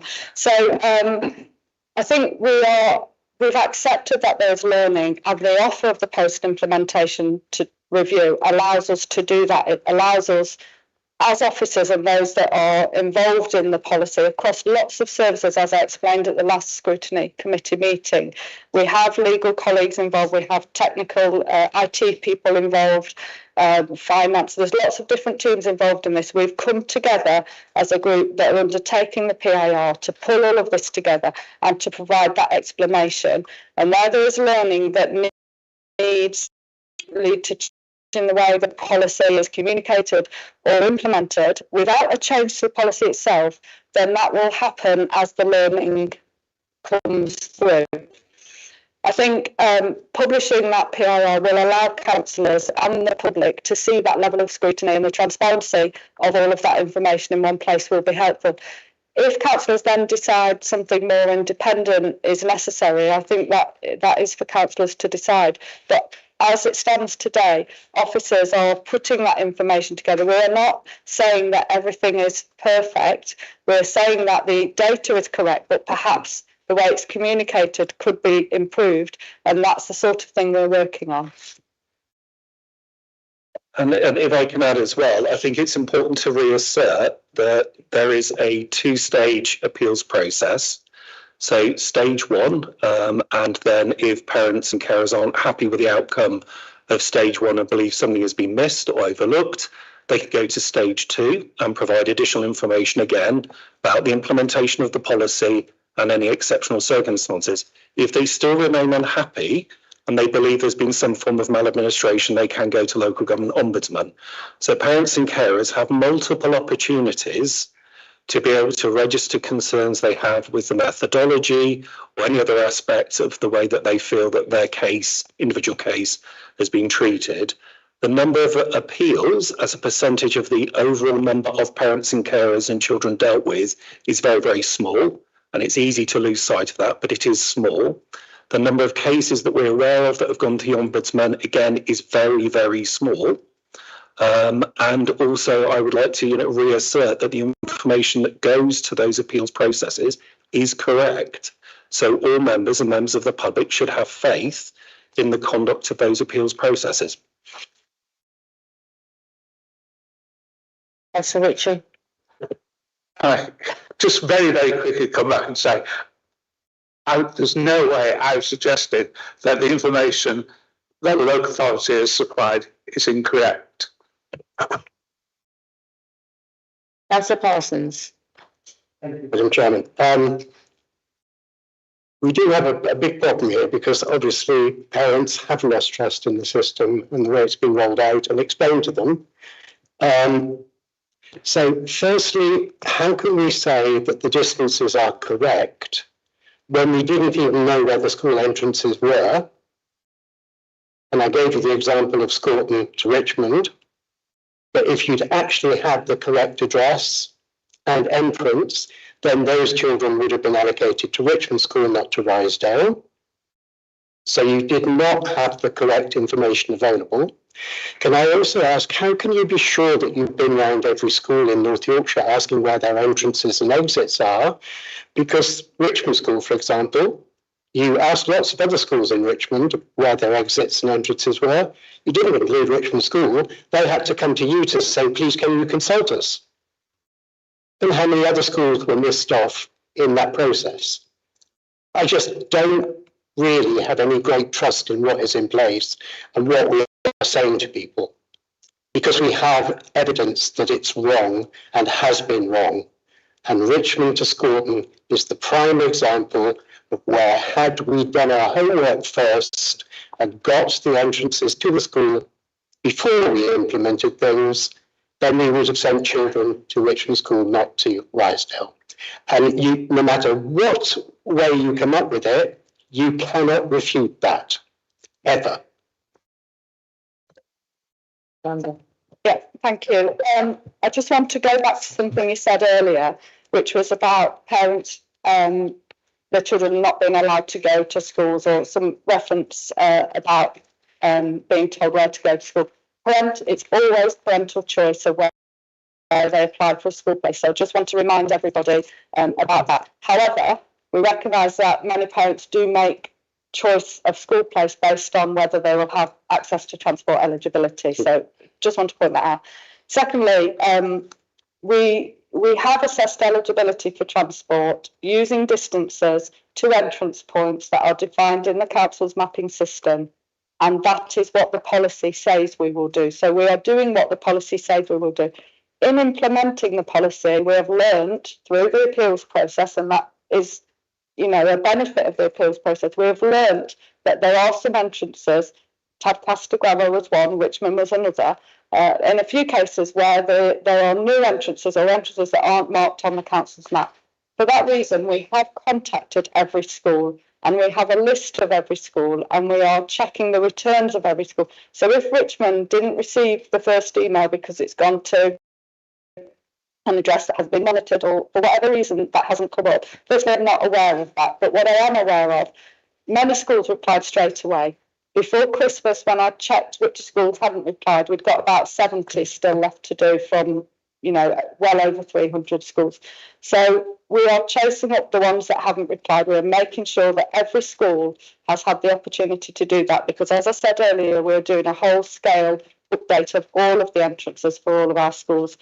But as I said at the start, we are measuring to the entrances as defined in the council's mapping system, and that's what the policy says we will do. Thank you, Amanda. Can I just ask the question, how confident are you that the information that you have on the system is correct? Because we heard from Mr. Young that, he said that, systems are only as good as the data that's being put in. So although you may think it's a robust system, if the incorrect data has been put in, then then they're going to get an incorrect answer. So I think I've explained that we've used the same system for a long time. It has updates periodically. We have information coming from Ordnance Survey, which we upload on an annual basis. So we have a level of confidence in the system that it works, and it has worked for many years. What we've recognised for appeals this year is that there are some examples where there are school entrances that differ from what the system has on record. So we are updating it. But that is the learning that will lead to an update, and then a new map will be issued in September, or will be uploaded in September, and that will be the one that is used. So we do recognise that it relies on the data that's put in. We use national data from OS, we use the property reference numbers, we use our information based on previous appeals where walk routes have been crossed out, for example, of the maps. But we do recognise there's a role in updating it, and that's what we'll report on in part 5 of the PIR, where we'll go into more depth about the mapping system. Good, thank you for that, because I know that one of the schools, I can't remember whether it's Richmond or Tadcaster, it had actually been using a new gate, it had been using it for 7 years and it still wasn't on the system. So, you know, it's good that you're updating it now annually, but I mean, that's a lesson learned from by the council. Tadcaster was one of the ones, and in that example, I think it was 5 years, and we hadn't been informed by the school of that gate. So it was, the onus was on the school to inform you rather than the council? It has been on the school, but we've proactively gone out to them this time. Okay, yes. Thank you. I'm sorry, Mr. Young, you can't take any more questions from the... Yeah. Council, I'm sorry, I beg your pardon, yes. Which I think says it all. The policy says nearest school entrance, not the nearest school entrance on the mapping system. So that leaves you wide open to all these requests for refunds, changing the allocation of school places and all the rest of it. So interesting to see how we come out of that one. In section 3 of the policy, I've got it on screen in front of me, it says, when deciding on eligibility for assistance with transport, the measurement from home to school will be taken from the fixed point within the property boundary to the nearest entrance point, not always the main entrance to the school, following the nearest available walk route as defined by the council's geographical information system. That's straight from the policy, which is on the council's website. Conscious of the time, we've got 5 more councillors to speak. We've got Councillor Goodrick next, then Councillor Cunliffe-Lister, then Councillor Jeffels, Councillor Baker, and then Dr. Cabot-Taylor, and then Councillor Mann. And Councillor Mason. Oh gosh. Councillor Goodrick. Right. Thank you very much. Some of these questions I'm about to ask are about clarity. But there is one question here, and we've alluded to it already. But exactly whose responsibility is it to provide the information on schools' entrances? Is it down to the school to provide that information, or is it up to the council to go and find that information? Because that's quite key, really, on entrances to school. So I'll leave that one with you, park that one for the moment. But there's been a lot of talk this morning about what we are doing and how we are dealing with the queries and the inconsistencies that are coming up out of this. So I need to have confidence in the distance calculator tool and in the maps that are used to support the evidence in the appeals process. Because when it comes to appeal, we are looking firstly to make sure that the policy has been correctly applied, and secondly to look for those exceptional circumstances that allow us to set that policy aside. And that's key. What are the exceptional circumstances? So that's that question. You've made reference to the facts, but I need you to confirm that all of these issues will be covered in detail during the PIR process. And I also would like you to confirm and tell members of this council when we can expect to be fully updated on the progress, not just the outcomes, but on the progress of the PIR process as it evolves. Thanks a lot. Shall I? Oh, and there's one more. Sorry, one more. What would be the implication of a task and finish group of this committee on the expedition of the PIR process? So, first of all, the question about entrances. So previously, I understand that the map's been updated from a combination of sort of more ad hoc information that comes in from schools or other sources. Then we have developments going on and so on. Different parts of the council add information that then gets updated in the map to the mapping team, and also schools do that as well. What we've done this year is recognise that we need to do a full-scale update, so we've taken that responsibility on. We have informed schools that this will then be an annual process where we will send out a reminder and we'll ask them to either do a nil return, that there aren't any changes, or let us know. So the learning that's already come, that we've realised through the implementation of this policy, is we needed to take a sort of more formal approach to that, and that's what we've started. So that's the first one. Your second question was around confidence in the distance calculations. I know the teams that are involved in doing this have checked with the service provider, so the company that runs the tool and provides the information with us, how the calculations work. They've seen the visuals on it. They've seen the information behind the screens that go in the screenshot to families. And that's why we know that the distance calculations take you to the entrance gate, because the coordinates that provide that information are in the left of the map, but not something visual that you would send as a map. The purpose of sending the maps has generally been about the safe walked routes, although since this policy's come in, we've seen them be used in sort of concerns from families about which is the nearest school, rather than whether the route is safe under the 2 or 3 miles. So the function of the map has changed, and I think that's our learning around how we communicate the information we're sharing. Your third question was around the PIR. We are committed, and as Daniel said, we've started a number of workshops and activities with officers from across the council on the PIR.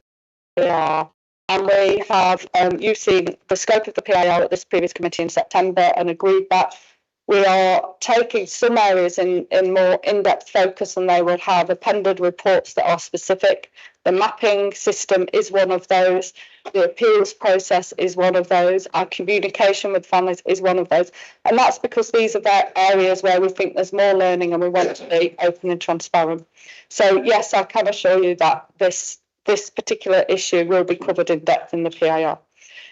In terms of progress, we committed when we came in September to update this committee, and we will come with an overview in September, but also through the function to have member seminars to bring briefings to members on the progress, so to describe the work we're doing and the areas of investigation that we are taking and any early learning. So we have got some of those scheduled in later in spring. And then the implications around a task and finish, I think there's implications for everybody's time that is involved in that, so councillor time as well as officer time. I think there could be some duplication around the work that needs to be done, and depending on, you said about bringing forward the PIR, I don't believe it's possible to bring forward the PIR. I explained that in great detail at the last scrutiny meeting. One of the main reasons is the census data. So we are relying on a cut of data from the school census to be able to make comparisons. And as was mentioned earlier, the impact on small and rural schools. The May census is where we'll be able to take comparative data from before the policy in the first early days of the policy, and then this year, whole year in, to see what the impact is on children that are in schools. Have the numbers changed? Is that because of population decline that we are seeing across the county and nationally, or is it linked to the policy? And we'll assess that on whether those cohorts are within the admissions catchment or whether they're in the nearest from a transport perspective, and we'll do some analysis. We won't get that cut until after schools submit it in May. So that's why we've said July as the sort of end date of it. So the implications are on workload, but also I don't think it's possible to bring the full report forward. We are committed to doing updates along the way. Thank you. Thank you. Councillor Calif-Lister. Thank you. Okay, back to maths then. So on the 1st of September, the map was updated based on everything you knew at that time. Gary Young mentions in his statement that the same route remains in place in the mapping system. I think that's the route that crosses two private farms, a private forward across the River Tees. So is it the case that is still shown on the map? And second question is, sorry, this also intrigues me, is are you then changing the OS map? Because that takes a long time. I've done it myself. Or how are you going forwards then? Have you then got, are you introducing like another layer to your mapping system which shows issues where the OS map is wrong? And one last thing, sorry, is just to ask, surely if we are in control of the definitive map that shows public rights of way and the OS map is wrong, can it not just be a default situation that the definitive map is relied on? Got another question after that, but I'll come back to you. If you can. So I'm not aware of the specific route from Mr. Young before or after. I'd have to ask the mapping team to look at that. I'm not familiar with all routes for every person, and I'm not involved in the appeals process. So I don't have that level of detail around whether that map was changed before or after the appeal, because I'm not sure of the timeline and things on it. But this is raised in a public question. You had every opportunity to review this. I don't have the home address details to be able to put the map in place and to be able to look back at whether that was changed before or after. I haven't done that for this, so I'm happy to be contacted about that afterwards. Secondly, the OS layer. So we do have a layer where we put a North Yorkshire slant on the map. So I'm saying we as the whole council, this isn't something specific to homeschool travel, but there are bits of local information that North Yorkshire has that are layered, as is my understanding, onto the map. So we do, for example, if we assess a walk route for a child under 2 miles, a young child to a primary school, and we deem it unsafe, we will shade out that route. So then other people, it's not then included. So that layer already exists and is updated, you know, when we have that information. I'm not, I know the definitive map is used in other parts of the council, but it is not used in this system, and it hasn't been for all of the years that you know, this admissions and transport mapping system has been in place. I think that's a decision that will have to come out through the PII. Just to follow up on that point, so this issue has been raised by Mr. Young. Your officers will have been aware of it, even if it has been brought to you personally. So something's gone wrong in the system there, perhaps, if it's been raised and hasn't been shaded out and addressed in the way you say it should. It may well have been, but I don't know. That's what. So can you please look into the process that's taken place if that hasn't been brought to the attention of the right officer? So if the changes come during the map year, we will record that change and we will update the relevant maps the year after. My understanding from the statement that came in is that Mr. Young went through an appeals process. So the eligibility came through appeals. I'm not familiar with the specific reason that was given and whether that led to a change in the map. So just want to be clear on that. Can I ask my second question? Sorry, I'll be really quickly, really quick. So just speaking more generally then on with regard to the maps. I think I think we're very much in agreement today. There's a lot of concern about policy being applied properly, and I would like to put forward the proposal that maps are more widely available with the correct coordinates on, because I think what's caused a lot of concern is that the map is being provided at the moment only at the point of an appeal being raised. I think that's wrong. I think it should be widely available. If you've based your decision on the map, you should be able to share that. But it's very important that the coordinates you're showing on that map, A, say that those are the coordinates you are not relying on, and B, you also provide the coordinates that you are relying on, because I think there'll be a lot of families who are very doubtful about whether or not the policy has been applied properly at the moment, and it would give a great deal of clarity to all families concerned. What I still haven't had an answer from you today is what you're going to do about the families who establish that the wrong coordinates were used and they have been paying for transport for this year and for previous years when they shouldn't have been. So in terms of the sharing maps, we do share maps for families with appeals. We have to, as you will have seen in some of the examples, we have to go into the system, the admission system, for every individual to put their home address and the 7 schools or whatever it is that they're looking at, and do that one at a time. And then in order to, during the appeals process, we zoom into the maps to give them information that they ask for or that we think is relevant to the appeal. So that that does happen. Prior to that or outside of that, there is no requirement for the council to provide maps to anybody. So that would be a discretionary option for the council to do. And that is the sort of thing that is being considered through the PIR. The issue, I think, with that is how, the commitment to doing that and the resource to doing that, when what is required is, all that is required is for us to tell families which the nearest schools are. So we don't need to provide any route information or any maps. So it's just a decision on that resource to do that, if that's something that is learned through the implementation. And then in terms of the families where they believe that their information is incorrect, as Daniel has explained earlier and as is in the paper, and I think many of you on the committee are familiar with, there is an appeals process for families to bring through their concerns, either if they think the decision on eligibility is wrong or on the provision of transport isn't right for them. So the appeals process exists to address those anomalies. Okay, I do challenge you on what you've just said about the map detail being made available during the appeal process. I've sat in an appeal and at no point was it explained that the coordinates shown at the top of the map were not the coordinates that were being used to measure it, and at no point were the correct coordinates provided. I really, really don't think it's fair of you to say that. I do challenge you on that point. Thank you. Councillor Jeffers. Thank you, Madam Chairman. Just a brief comment. First of all, I think what we've seen this morning is an ONS committee at its best. We've had some very good presentations by the parents and by our officers, and I've certainly appreciated the comments that have been made by councillors representing areas that are particularly affected by this. And I think that is to the strength of our system in ONS.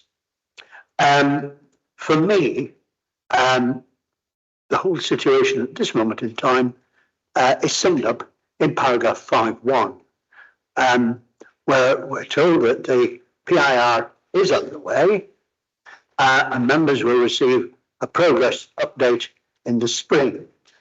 Just a little caveat from me there. Will that include some views, if they're invited, from the parents affected? And then we're told that this committee will be asked to review the PIR review overall in the 16th of September.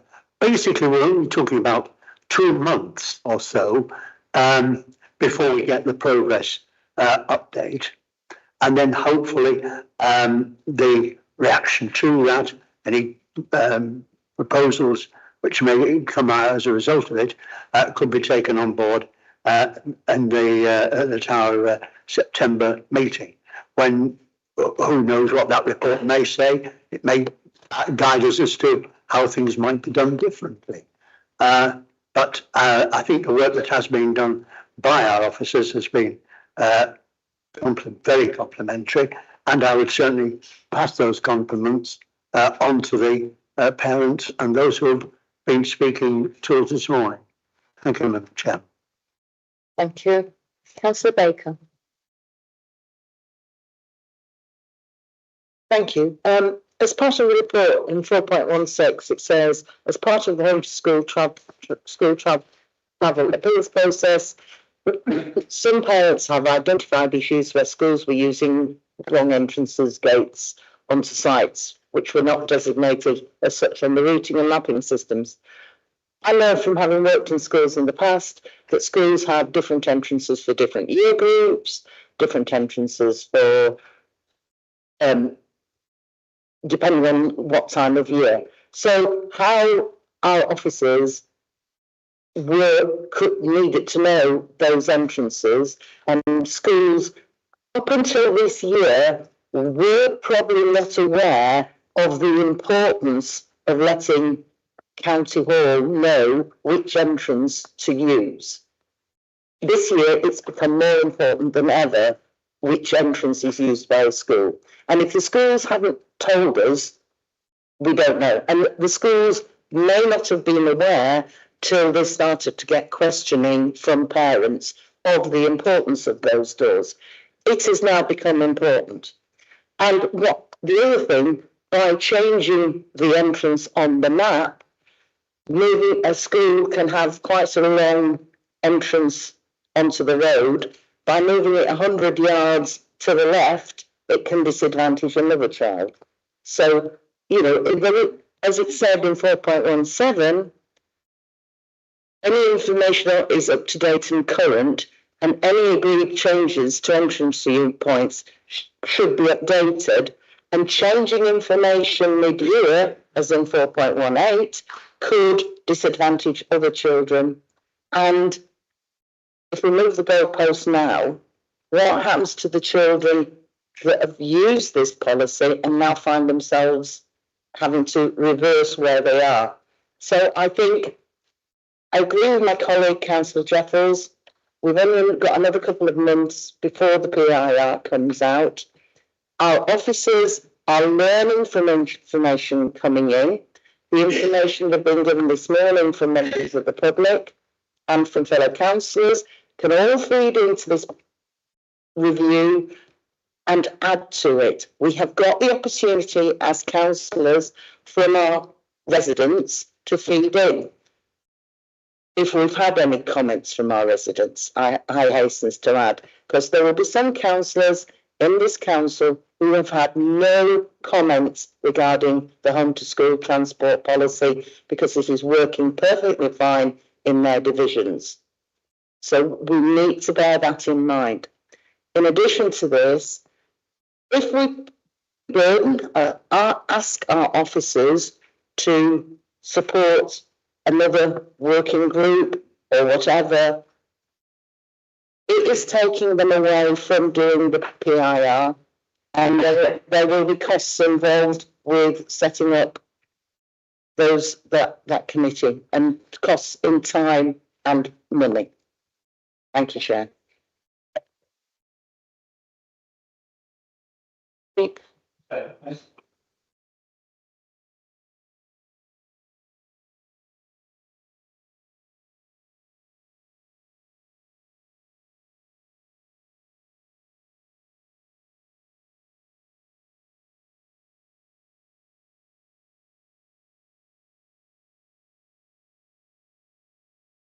You can search Google and get a map. So parents, if they're told that a map is being used, they can go online and look at a map. And this is no small matter. We've been told it can cost parents £1,500 to have to pay to send their child to school. That, for many parents, is not a discretionary sum of money. It's a very important expense. So parents are bound to check the facts. So I think a very simple thing of providing the parents with the data that you have used, the coordinates or whatever method you have used, I think a lot of your problems will go away if the parents can validate the information they're given. They want to check that the council hasn't made a mistake that's costing them a lot of money. And you say you provide the maps on appeal, but I would have thought most parents, if they're given a piece of information that's vitally important to them, should be able to do a very simple check that somebody's not made a bureaucratic mistake. So I think in your getting the communication across, just being clear about the method that you've applied so that parents can just validate that they've been treated fairly, go a long way to building trust again in this system. Thank you. Councillor Mann.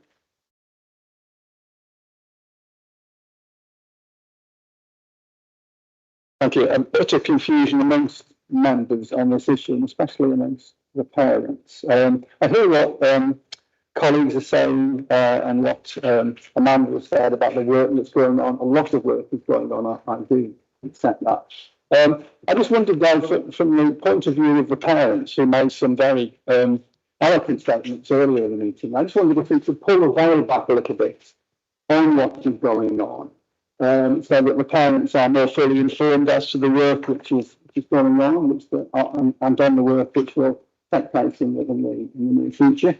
I just wondered if officers could possibly issue following this meeting, because I think a lot of eloquent points have been made by officers on what's going on, would it be an idea for officers to issue some sort of short communication pack, perhaps a 504, just describing to the public and also to ourselves and the members on what is going on and on the detail, especially in relation to the calculation of distances, the two endpoints and the points that you've been making, just so that we can clear up some of the confusion and so that we can reassure some of the parents who are obviously very distressed about this at the moment. Secondly, I agree with the point which councillors are making about the maps. I can't see why maps can't be issued with every notice decision issued to parents. I don't see why only parents appealing should receive a map. Why not issue a map with every decision notice to parents so they can see that the councillors did a good job and calculated the distance correctly. So I think just two final points. I think it's a question of confidence, it's a question of trust, and I think we need to win the confidence and the trust of the public on this issue, which we're in danger of losing. And I think if we do communicate with the public, perhaps immediately after this meeting, and then perhaps on a monthly or quarterly basis, so they know what's going on, and so they can have faith that we are, as councillors and officers, trying to address their concerns. Thank you, Chair. So thank you for that. We have got a date in to update the website on the 24th, I think it is, of February, and we will have some video explainers. That's part of our learning. The word count on the website is far too high. We want to make it accessible for parents to understand. So that's in general terms. We have early in March got a date in to have a members seminar where we will brief members on the work of the PIR, and on the same day, because this coincides with National Offer Day, when we know there'll be interest in the transport policy, on the same day we've arranged some media colleagues to come in. So we are providing a briefing and we will be putting information out. So your suggestion is exactly what we have decided to do. So we will put that out on the week of National Offer Day, which is the Monday, but during that week we will be putting information out. And as I said earlier, the focus we've done on understanding the communication barriers and the challenges that we've had. We have updated the way we are communicating with families, the information they'll get when they have their eligibility, that first of all the national offer letter, then their eligibility letter. I do just want to make a point. So we had, I haven't got the exact numbers with me, but approximately 200 stage 1 appeals and approximately 90 stage 2 appeals. Every appeal, we have to manually produce maps, and sometimes a person is asking for a map against to this school or to this school. That's the thing. If we were to do that for every application at the point where the decision is made, that would be 11,000 rather than 200. And at the moment, the system, the admissions and transport system we use, doesn't do that automatically. It can calculate a distance fairly quickly because we developed that distance calculator tool last year, and usually within 24 hours you get an email back. That's as shown in the paper. The map requires a person to go on to put the information in and to zoom in or out. There isn't a digital way of doing that at the moment, but we are working on that. That's a longer programme and it won't happen for September, but we are working on improving the customer journey from the point of school application through to decision making on which school they're going to, through to transport assessment, through to issuing a ticket, and then eventually on an annual basis updating that, because at the moment once a pass is issued it's valid unless there's sort of material changes. So please be assured we are taking those points about communication seriously. We've already factored that in because in our early analysis in the PIR work we're doing, we've identified that as a priority. Councillor Mason. Oh, there he is, sorry.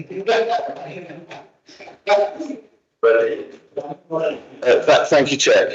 I find it interesting that I think this. Really quickly, just to build on what Amanda said as well. So, I mean, the other thing is that clearly our committee meetings are open to the public. The majority of them are recorded and broadcast. Members of the public, as they have done today, can exercise their right to ask a question or make a statement. And I know that this right has been exercised on multiple opportunities. So again, we're not operating in a void here.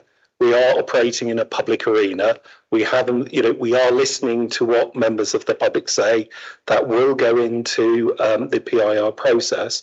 Equally, what I should have said earlier as well, Chair, is that as part of the PIR process, clearly what we will do is have a session which is specifically for members of the Appeals Home to School Transport Committee, to get their views on how that process has run, how the committee is formed, and get a sense of any thoughts from yourselves as members of that committee as to could things be done differently within the DfE guidance that we're bound to and within the existing policy. Thank you. Sorry, Councillor Mason. Councillor Mason. Thank you. I think the committee's done a really good job today in looking into some of the procedural points in this. And I think that does lead to some of the confusion here. But I'd like to take this back up to when we first started thinking about doing this policy. And consistently, we were requesting environmental equality impact assessments and social impact assessments, and not one has been done. And I would like to sort of think about this from the perception of injustice that parents are having. I have a few parents of my ward that are impacted, but we've managed to clarify and sort a couple out through an appeals process, actually, which was a quite combative experience for the parents. They still, I think, probably got some PTSD from it. I'm pretty much sure.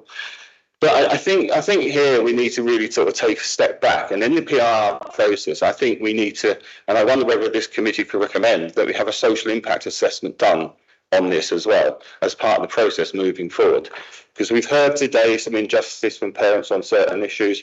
We've heard on mapping issues, some of the procedural stuff, and we seem to be going round and round in circles. It feels like I've just dipped back into this. So I wonder whether we should have that social impact assessment done, talking to parents that have experienced this, looking forward. The officers mentioned that with 200 appeals, we seem to be focused on these very nuanced little numbers here.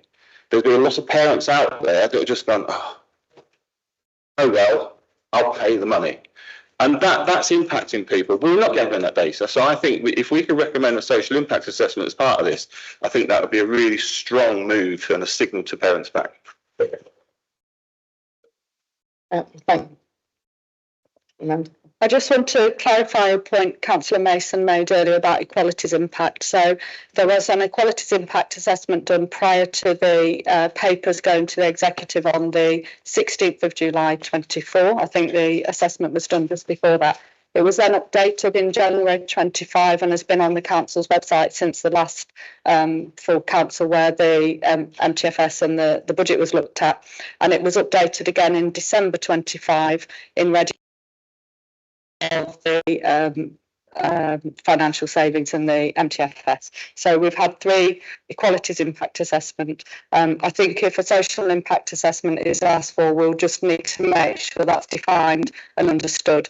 In terms of the PIR will report specifically on the areas that were picked up around morality. They will report, as we've said, on the impact on schools. Some of those areas that were within those impact assessments that were done prior to the policy will be reported on in the PIR, and that was explained in the Scrutiny meeting in September. Yeah. Councillor Squires. Thank you, Chair. I don't really need an answer. I'm not going to ask questions. I'm going to just simplify a few items. This was a massive thing, this whole school transfer. We started discussing it nearly 2 years ago.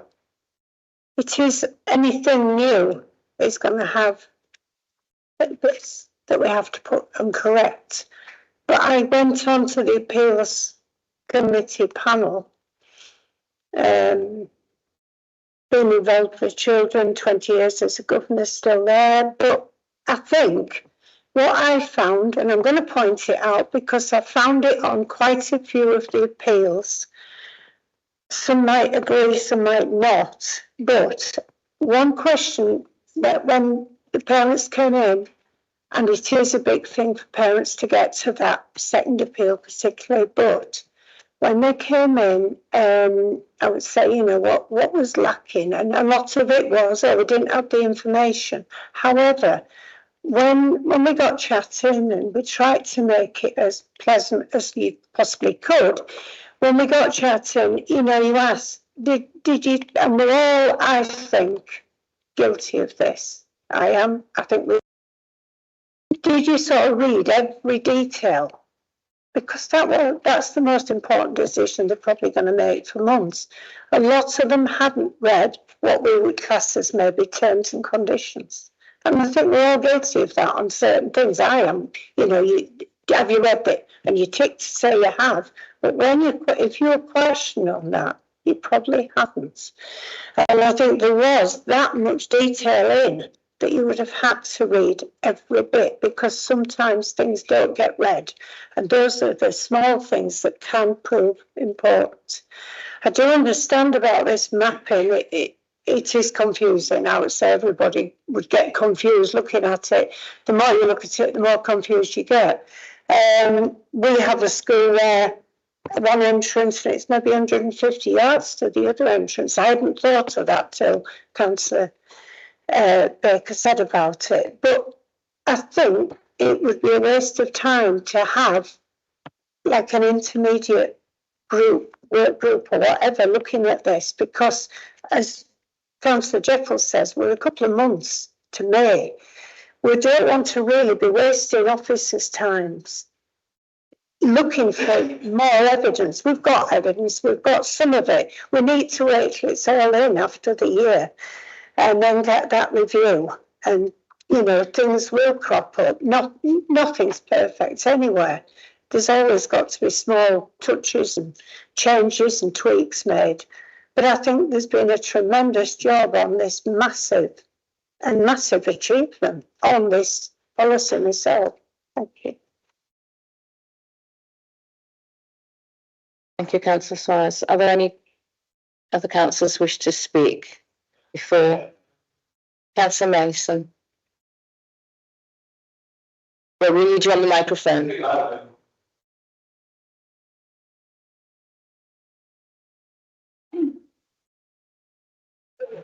Thank you for your clarification on EIA and the social impact assessment. And I do want to push this point. I do feel that the committee is in a position to fill the gap here in this whole policy by asking for a social impact assessment. I think this is the gap that we're trying to fill with these scrutiny meetings. And by having that, it forces the conversation in front of the council so we can make a proper decision on this. I would emphasise that an SIA will be done if we can recommend it. Any comments from other councillors on that? I know I've received quite a large number of emails from parents who live particularly in rural districts. I take Councillor Baker's point that in terms of some councils have not had any communication simply because the policy works in their area, or the implementation of the policy works in their area, but that's not in all areas. And I know certainly in the rural communities are heavily impacted. Now, I live in an urban area. However, people obviously contact me because of my position as the chair of this scrutiny committee, and I know it's had a massive impact on some rural communities. And I think when it has that impact, it's going against, for example, the national parks policy in terms of sustainability of rural communities. I think that is something that we as not just as a committee, but we as a council need to be certainly aware of, because the implementation of this policy is hindering, if you like, or stopping perhaps young people with children moving into rural communities, because they are faced with the prospect of their children going over the top, for example, if they live near the borders, going over the high ground to schools in other counties, and that will lead to a decline of our rural communities that need to be sustained. So I would certainly back that proposal that we need to be looking at not just inequalities but a social impact assessment. Councillor Timothy. Simply, if that's proposed in your name, Chair, then I'd be happy to second it.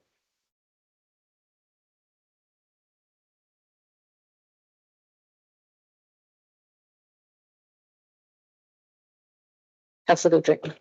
Yeah, I think we've got to be really careful what we are expecting. We need to know what we need to do for this social impact assessment. It would be very wrong of us to make a decision today without all the information, and that's critical. It's incumbent on us as members of committee to have all of the right information, and this is one of the reasons why it's really important that we do the PIR and we get all the information.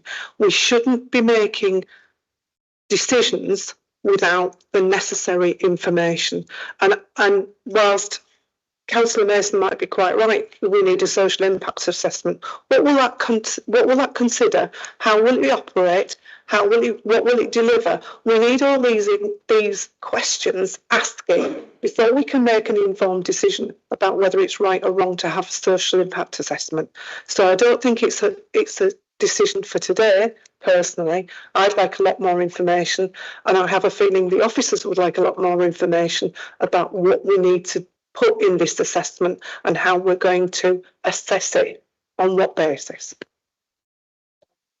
Yeah, just on sorry, I almost dislike myself from saying this because it's a very minor procedural point, but just to be absolutely clear, Councillor Mason isn't a member of this committee, so he cannot make any proposals. So I believe that, Chair, you put it in your own words, but just to be clear.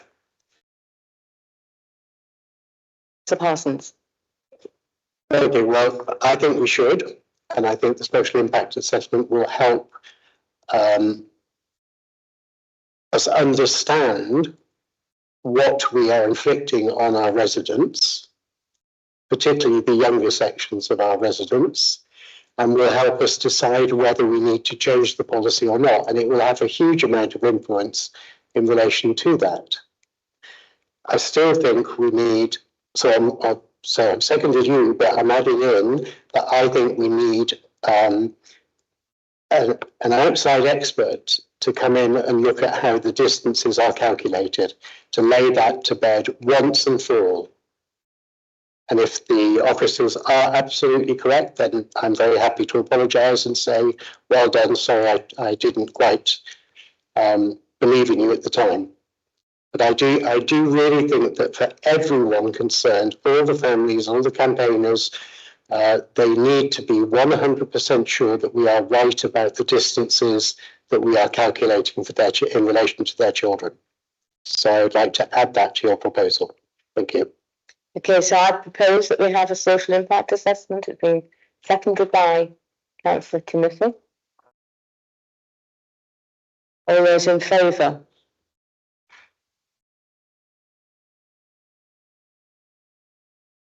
One, two, three, 4, 5, 6. I know, yeah, it's fine. You can't vote. Yeah. All those against?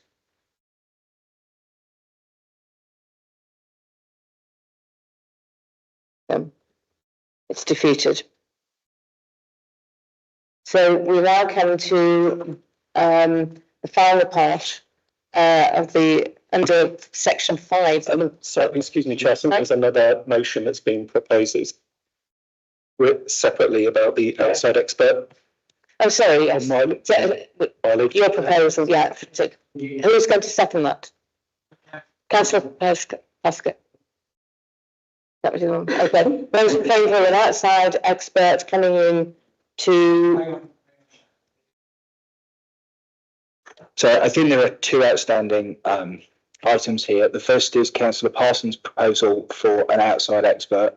And I also believe Councillor Mann made a proposal to bring the PIR forward, which was seconded. Yeah, that's true. No, that was to set up a work. My understanding was Councillor Mann's proposal was to set up a working group and task and finish group. And Daniel already pointed out that we voted against that in September, which is only 5 months ago. Am I correct in that? So that could not stand at the moment. Yeah. So that was my understanding. Well, yes, I have made a note of that. Okay. So would you like to make that proposal again then? So we get a second for it. Thank you. Yeah, so my proposal is that coordinates are made available to families who want to see what what the route is and where it's been, the two points, the endpoints where it's been measured from. Councillor Timothy? All those in favour of the coordinates being made available to parents? God damn it. 8. All those against? Disgraceful. No, that has not been carried.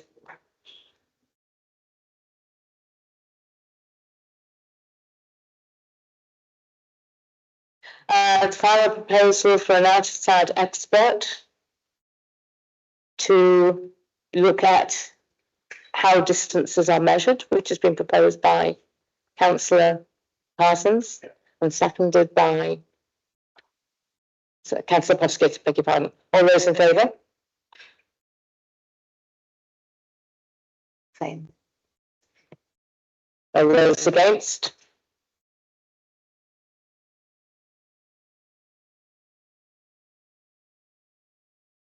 That fails as well.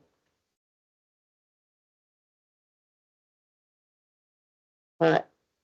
So the committee now must, we have some recommendations, if you like. Do we, under 5.2.1, the committee engages in the PIR process and takes no further action on the issues raised at this time?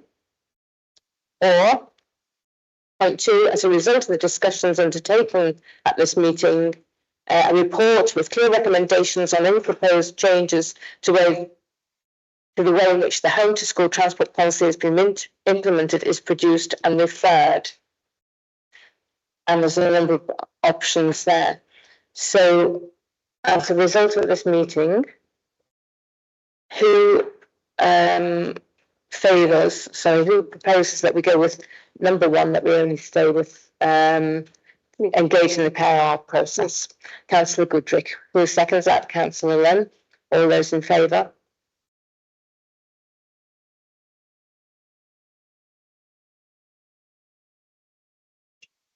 All those against?